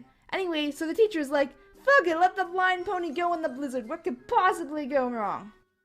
So we then cut to Snowdrop struggling about what she can do for a project that she obviously no, her name's Snowdrop, not Snowjob. Don't look up Snowjob Rule 34, please. made up an excuse for. What's on her eyes? She's being a prosecutor from the Ace Attorney series. If you've never played that, there's a Mystery Skulls video that has been, like, become a part of the My Little Pony fandom. And I forget the name of the prosecutor. Yeah, Godot, thank you. We get some exposition about stars. When you wish upon a star. Dude, big fan of the copyright law. This here fucking I love Netanyahu. Makes no difference who you are. Dude, this is getting giga claimed. Dude, my entire stream's getting giga claimed. Anything you... Dude, I can't make any money from ad rev on these fucking streams because of these idiot YouTubers using copyrighted music. Your heart desires will come to you. Also, bonus points for, you know, the mother just, like, now being a thing. Way to pick up your daughter from school and, like, care about her, you know. Heck, I wonder how many times the mother is like, oh, there's Snowdrop, she'd be milking around the clouds again. Whatever. There's a thing called therapy. What is it? What you haven't? I don't even know what the fuck is going on in this video. I don't know what the plot of the episode is. Okay, so it is the holiday season in Equestria, and we're introduced to a character named Snowdrop, who is a blind pony, and she's very sad because no pony wants to play with her, and she's alone, and people don't like her because she's disabled. Got it, comprende. Okay. What the fuck are we doing? You're just like, why are you chastising this fucking pony who's sitting in elementary class for not being in therapy? Like, isn't this a fan episode? This is a fan animation. Wow, that beats me. It looked like an actual episode. That's crazy. May I help you? And I know Snowdrop wants to make a difference. I know. This part makes it obvious. But she kind of put this on herself by refusing to work with anyone else. Heck, if those kids She's like fucking 8. What are you talking about? are so bad, I'm sure Snowdrop's mother could have helped her. Does she even know she's feeling this way? I don't wanna like video essay debate the pony fan animation video essay, but like these criticisms of Snowdrop are completely ridiculous. Whatever. This part either works for you or doesn't. If it does, it gives you feels. If it doesn't, it's because you get the vibe that you know. Dude, I'm so sorry. Was this what the Brony community was getting? You guys either got like the most outrageously like amazing fan animations and like outrageously good music videos, or you got this and no in between. This is trying too hard. I'm kind of in the lather camp. I don't know. But it is a nice part. I mean, at least the little sound effect from the stars twinkle, as well as how the backgrounds move. Nice touch. Oh hey, mother chick. Thanks for noticing, derp. So we then cut to the next morning, or fade, whatever. And of course that girl has to make a scene. La la! I stole your skateboard and I'm gonna... This is a fan animation? This is what the fuck, dude? I'm like actually having like a crisis of confidence here. You sure this isn't a real episode? Ruin your wedding. You won't be grinding anything tonight. Oh wait, no, this is a clip from an actual... What the fuck? Also, bonus for Derpy's relative. I think the scene is the strongest in my opinion. The animation is nice, but the scene does the most to tie back the themes of appreciating something people usually don't. the idea about tying snowflakes with equestrian mythology, and drawing on already established character traits that Celestia and Luna have. Do you see it? Or no? 1,000 years later, and Snowdrop is dead. He's dead, Jim. Sorry, spoiler alert. So Luna and Celestia have a shrine built in the memory of Snowdrop. Dude, her delivery is really bad. Like, she's not clear. I know I can sometimes, like, slur my words, but when I'm reading from a script, I really, really try hard. And then I'll usually go back and fix it. Sometimes I don't, because I'm lazy. But, you know. Is this like a museum never or something? this bad. I wonder if they charge tourists to go into that. Yeah, over there is the Snowdrop Memorial. No flash. Snowdrop Memorial. I was over there at the Snowdrop Memorial. Jesus Christ, lady. Photography, please. Don't touch anything. Dude, I'm gonna get the fucking mouse is gonna come into my room and break my legs. Apparently it's time to get on with your life, Luna. And then, credits.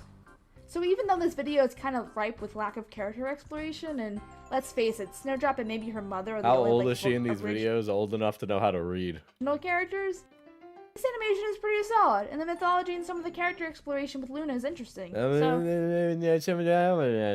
not bad, guys. Aren't you gonna tell them the... Oh, Jesus, I forgot we had Rabbi Kwan in here. God damn. meaning of Hanukkah? No, this isn't even about that. Well, at least give a moral. If not, I'll have to give your 8 presents to your brothers. But I like those. Fine. Yes, the rabbi is Saberspark, yes. Friendship is magic? This is why you should go to Hebrew school more often. What if somebody had like a rant Sona, but it was a rabbi with the crossed arms? Written by I Love Kim Possible. Motherfucker, you didn't write nothing. All right, here's the one with Black Griffin now. Hi everyone, welcome to the Horse Show Review. Can I like change my position? Maybe we should cancel Saber. You on the internet where I do horse things and talk about horse stuff, and it's called BoJack Horseman. That's not true. I can express feelings. Nothing on the outside, nothing on the inside. Sorry, I think this. Listen, man, we've all had a little bit of mushugada in us, okay? No, this is fan animation. The story is that a disabled pony finds something she's good at and it's making snowflakes and impress the alicorns. Oh, okay. All right. Well, I mean, you would have fooled me. Formula's getting kind of old hat. I mean, I'm just a girl with a microphone that gets turned into a cartoon horse. Guys, she's just a girl. And then I talk to you about My Little Pony on the internet for your entertainment and blah blah blah blah horse things blah. We need something new, something fresh to mix things up. Let me make some calls. Bill Clinton? Bill Clinton? Dude, why does I Love Netanyahu a lot have Bill Clinton on speed dial? Interesting that. I do believe we're putting together a connection here. I think there might be some connection there. Interesting. Unrelated to all that. Did you guys know that they're like 4 weeks late on the Epstein files being released? Anyway. I guess this could work. On God.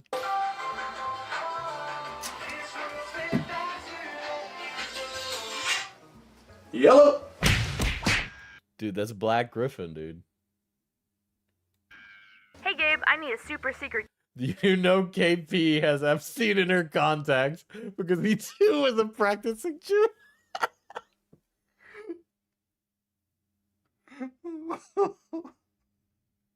I'm gonna lose my card-carrying woke status with all these jokes tonight. Guest star to liven up this review. So, what do you say? Well, that depends on one Bro, it's getting kind of smoky in his room, brother. very important thing. Can I do a backflip in the video? Like, I guess. Great!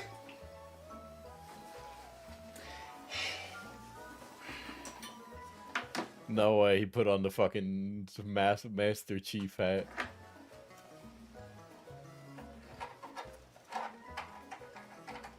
Diesel, to be fair, anti-Semitism is woke right now. No, look. We're trying to leave that in woke 1.0. Okay, I'm trying to be the architect of dark woke.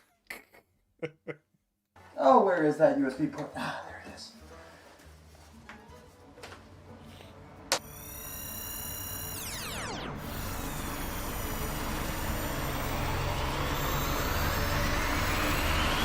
We in woke 4.0 at this point, dude. Yeah, I'm trying to be the woke attack.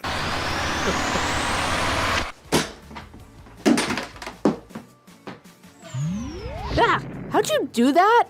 Oh, I have many mysteries, young KP. Oh my How god. very anti-Semitic of you. DIC. Some things never change. Do not fight it. Feel Not the red happening, pill flow guys, through you. not happening. Embrace IT. Revel in IT. Oh my god. This is a channel awesome ass skit, yeah.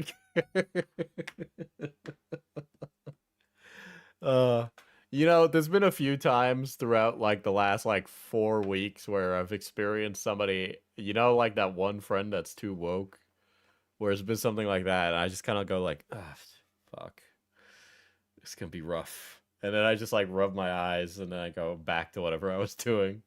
Well, actually, once you're in the show, you get magic gravity-defying powers. Well, that or give $10 to MA Lark. Yeah, I feel so bad for all these guys that unknowingly interacted with KP and got burned. And he'll take care of you. I want magical powers. Hey guys, did you hear that Larson's giving out supernatural powers for just $10? What are you guys? Somebody! What the fuck is this? Who are these people? Who are these people? This is like this really is a channel awesome skit. Who are these men? What are you guys doing? We're brony guys. Isn't this what we're supposed to do? We're brony guys. This is Shut up, you're gonna KP. That's a nice reclaimed Palestinian home you have there. FPS Diesel. I didn't say that. throw off my perfect backflip. I sense a disturbance in the Force. What? What? I mean, what episode are we reviewing today? Something? You can really tell that Black Griffin is a voice actor because he's actually really good at vocalizing. With Discord, I presume, Miss John Delancey Queen. No, actually, it's about a black griffin. You're right, D. They don't make nerds like they used to. I'm telling you guys, dude. Fucking TikTok has led to the homogenization of nerd culture, dude. We lost all of our sub nerds. Who's good at everything. Ah, I knew that went too far. We start at the home of some concerned parents who are consulting with the CMC about their child's new cutie mark. We noticed that Petunia's gotten this odd cutie mark. Yes, we're so worried that she's going to be a pirate. A pirate? With a cutie mark like that, she might be a murderer. I mean, skull and crossbones and being a pirate is what you're worried about? No, she's an assassin, a murderer, totally cold-blooded serial killer. For sure, no doubt about it. Dude, Black Griffin is really good at emoting. It's actually, like, as I've been, like, practicing acting and doing all that shit that is, like, you know, that shit, fucking, he's so much, I don't know if it's just that KP is so bad, but he's so much better. We are assassins. Yep, those parents sure have their priorities set. Like, the lack of clarity when she speaks is insane in comparison to Black Griffin's, like, ability to, like, vocalize. Like, I can't, like, that's just, his ability to speak is just higher. Hey, being an internet pirate can be fun. Or, so I hear. Airplane food. What's the deal with airplane food? What's the deal with What's the deal with airplane food? So... Dude, what are they in the fucking cabin in the woods? What is this? Who downloaded Tucker and Dale versus evil ass background. like 10 hours Isn't he a voice actor? Yeah, he is. of Fluttershy memes? I don't know who any of these people are, guys. I don't know who these other guys are. I actually have no fucking clue who these people are. After that's solved, the CMC parade around town boasting about how good they are with their new job. They're so good. They help that orange and purple kid out of the curtains. Once they get to their clubhouse, we have this black griffin that appears, named Gabriella.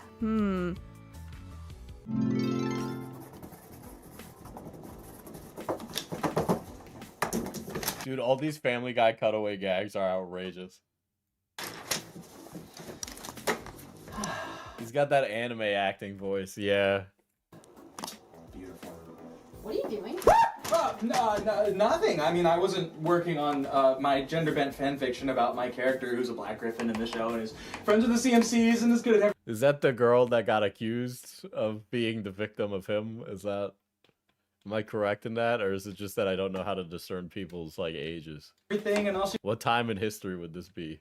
wants to do is Wasn't she already thinking that Black Griffin was sus at the time of this video? find his purpose in life so that he knows his place in the world. Whose ideas do you think the cutaways were? Is it actually outrageous for me to say that I Love Kim Possible a lot is a lot like Doug Walker minus any of the self-awareness? What? Oh, I mean, hey, Michelle, just... No, that's Stop Michelle, interfering not with my Claire. Okay. Yes, this is post 9/11 media. life. You know how much I value my privacy. Go away. Okay. Yeah. Just need to get my script.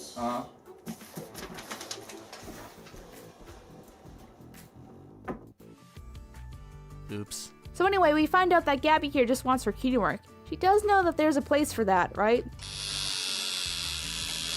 Right? So Gabby explains how All these cutaway gags are fucking terrible, KP. I can't even tell you how much they suck the joy out of my soul. she feels different because she's always happy when all the other griffins are butt faces. And after some flashbacks, thinks it's because of her lack of butt tattoo. She then tells the CMC that she's been seeking them so they can magically give her one. That doesn't really work. Yeah. Twilight tells him something similar, so I guess we only have one choice. Hear ye hear. Obama era YouTube. Now taking customers, especially griffins looking for non-existent miracles. The sweet smell of an all-day sucker.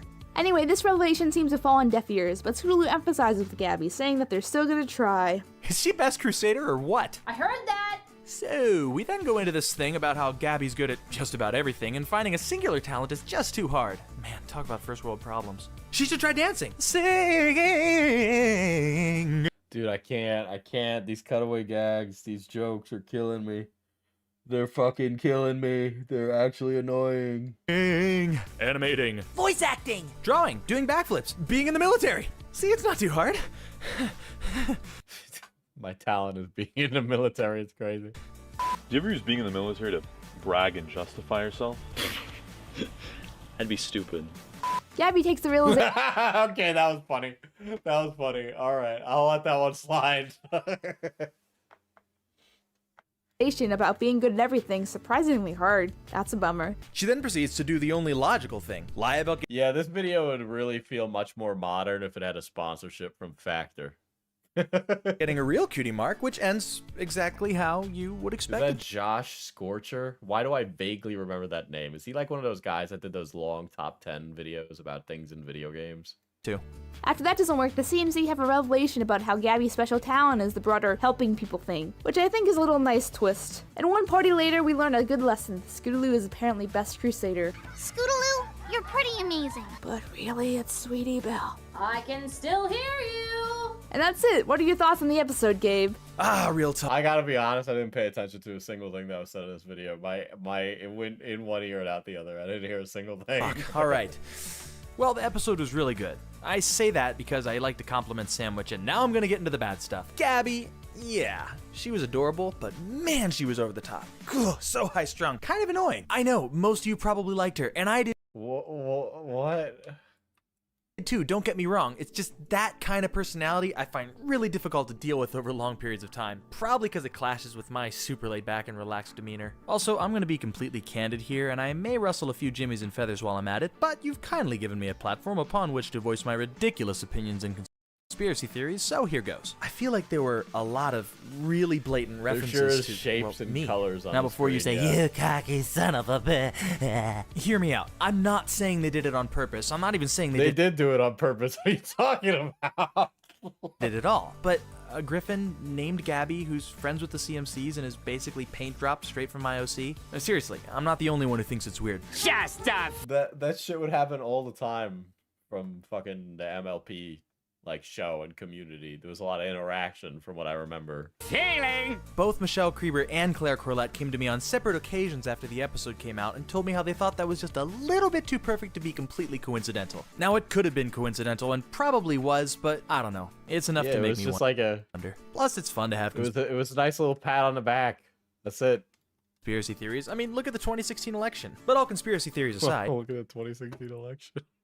Never mind, apparently this is a post-Trump YouTube video. The episode was really good. The plot was enjoyable. It was neat to see them tackle a character that was just good at everything. I've always felt like the biggest discrepancy with cutie marks is that once you have a cutie mark, you're kind of stuck doing that one thing for the rest of your life. Not really the way a democracy should work, but then again, I guess Equestria is an autocracy. Well, now that I've talked for half an hour, what were your thoughts on the episode, Kate? Technically, wouldn't it be a monarchy? Isn't that different from a autocracy? I thought, it's a fun little episode about how looks can be deceiving and sometimes different kind of people, pony things can come together. But honestly, it's so predictable for me What is this editing? that I felt some dissonance just watching it. It's just so predictable and Gabby is so perfect and the conflict seemed forced and unneeded. It's cute, but not my favorite. Thanks for having me. Now, if you'll excuse me, I have to be going. Man, I need to talk about this with Larson. Technically autocracy due to being a church. Ah, okay. It's a show for children, and we can't discuss the possibility of their political implications in Equestria. God forbid I want to have a little bit of whimsy about my fucking horse show. Maybe I want to talk about their governmental structure, huh? Do you think Equestria has tax collectors? That's a question. You know, do they go door to door? How does Equestria do its census? Probably by just walking up to people. Powers granted. Have a nice day. I've liked the show meant for a younger demographic than myself. I watched Gravity Falls recently, and I'm like, this is a very good show. It's got a lot to it. Powers granted. Have a nice day. Powers granted. Have a nice day. I don't make it my whole personality, you know, but... Powers granted. Have a nice day. Powers granted. Have a nice day. Powers granted. Have a nice day. What the fuck is this? Granted. Have a nice day. Powers granted. Have a nice day. Dude, there's like literally a channel awesome like lore, dude. I think the editing is meant to target kids because, you know, constantly moving in different gags and such. Have you seen the content we're making now?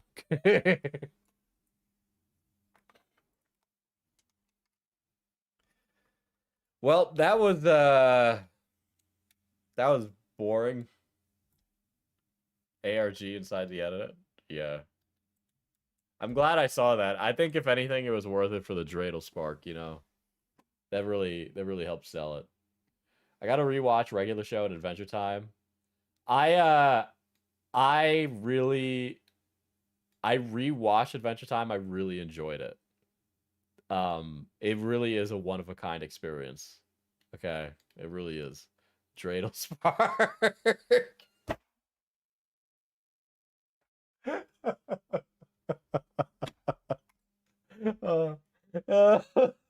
Listen, he played the rabbi, all right? He played the rabbi. Holy shit. KP should review 8 Crazy Nights.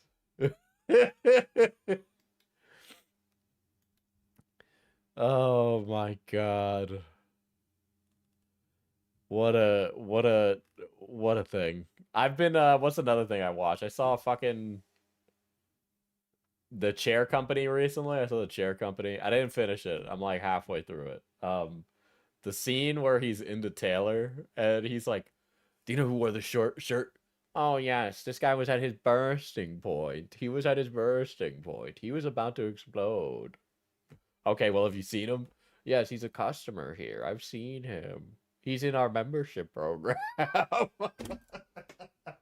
What's The Chair Company? It's on HBO. Just watch it. It's fucking funny. It's really fucking funny. It's really weird. All right. The pitch is this guy is like giving a speech at his company. He's like gonna be the manager for a new mall. And then he goes to sit in one of the office chairs after he finishes speaking, and the chair breaks, and everybody looks at him. And he thinks that everybody's laughing at him and everything, and he makes it his entire life's purpose to figure out who's behind the chair company. Oh my gosh. Wow. Been rewatching Ben 10. I feel like there's a lot of filler in Ben 10. I think I would need like some guy on Reddit to make me a list so I could skip all the filler. That's probably where I'm at. But you know, I not want to like poo-poo all over kids media. There's a lot of good kids media out there. There's plenty of bad, but plenty of good too. God, what a fucking long thing. Why are there like 5 iterations here? I need to watch Steven Universe. I think I was just generally put off by like the online discourse around it. I think I am capable of watching it now. Some of the music I've heard is pretty good. I can't like even shit on that. I've heard the music without the context of the stuff. I'm trying to think of what's another like show for kids that I've watched recently that wasn't pretty bad. Let me look.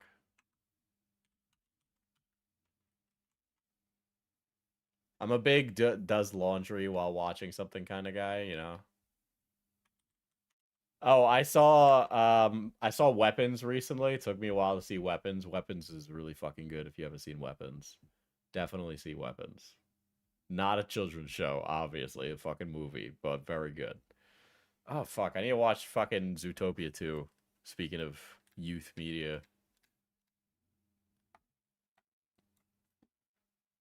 The first 2 seasons of Legend of Korra, I think, are pretty good. Not after that though, it gets kind of crazy. And I'm definitely not interested in what they're doing with the series now. I went to the theaters to watch it. I thought it was going to be an entirely different movie. I won't even say, but if you haven't seen Weapons, the twist is insane. The pitch is that an entire room of 17 children go missing. And then it's about finding what happened to those children. And it's crazy. It's fucking crazy. Very good. I need to see Marty Supreme, too. That's also on my list. I got a lot of movies and TV shows to watch.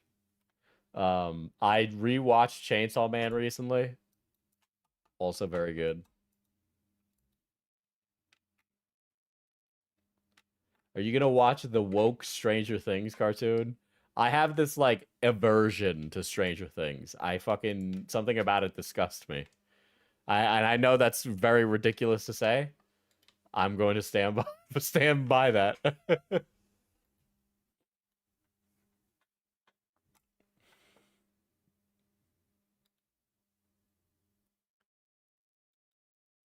Yeah, regular show I haven't rewatched, but I'm gonna have a feeling that I'll probably like it now more. Fuck.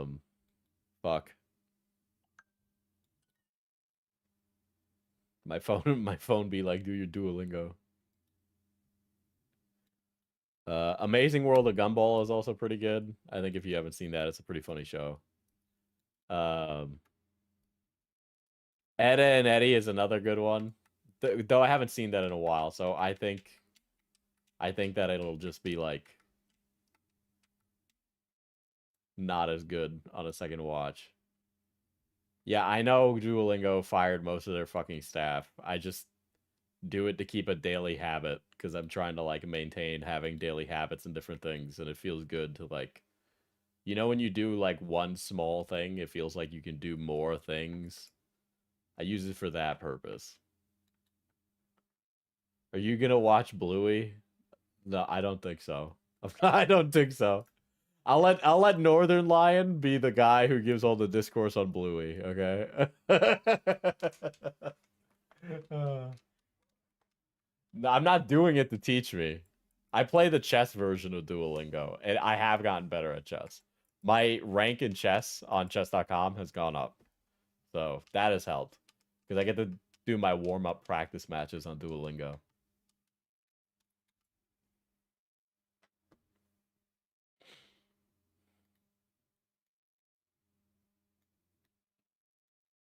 The Clone Wars TV show I need to rewatch.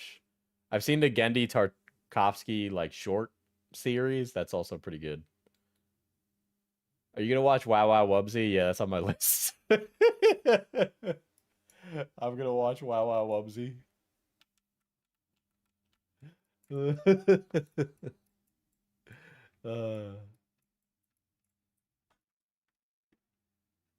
I say Bluey goes hard. I've heard lots of great things about Bluey. But then Northern Lion has said many things about Bluey. Diesel watched the Magi Sword show made by a pedophile. Why? I don't want to do that now. But I'm going to bed. So good night. I have to get up early tomorrow.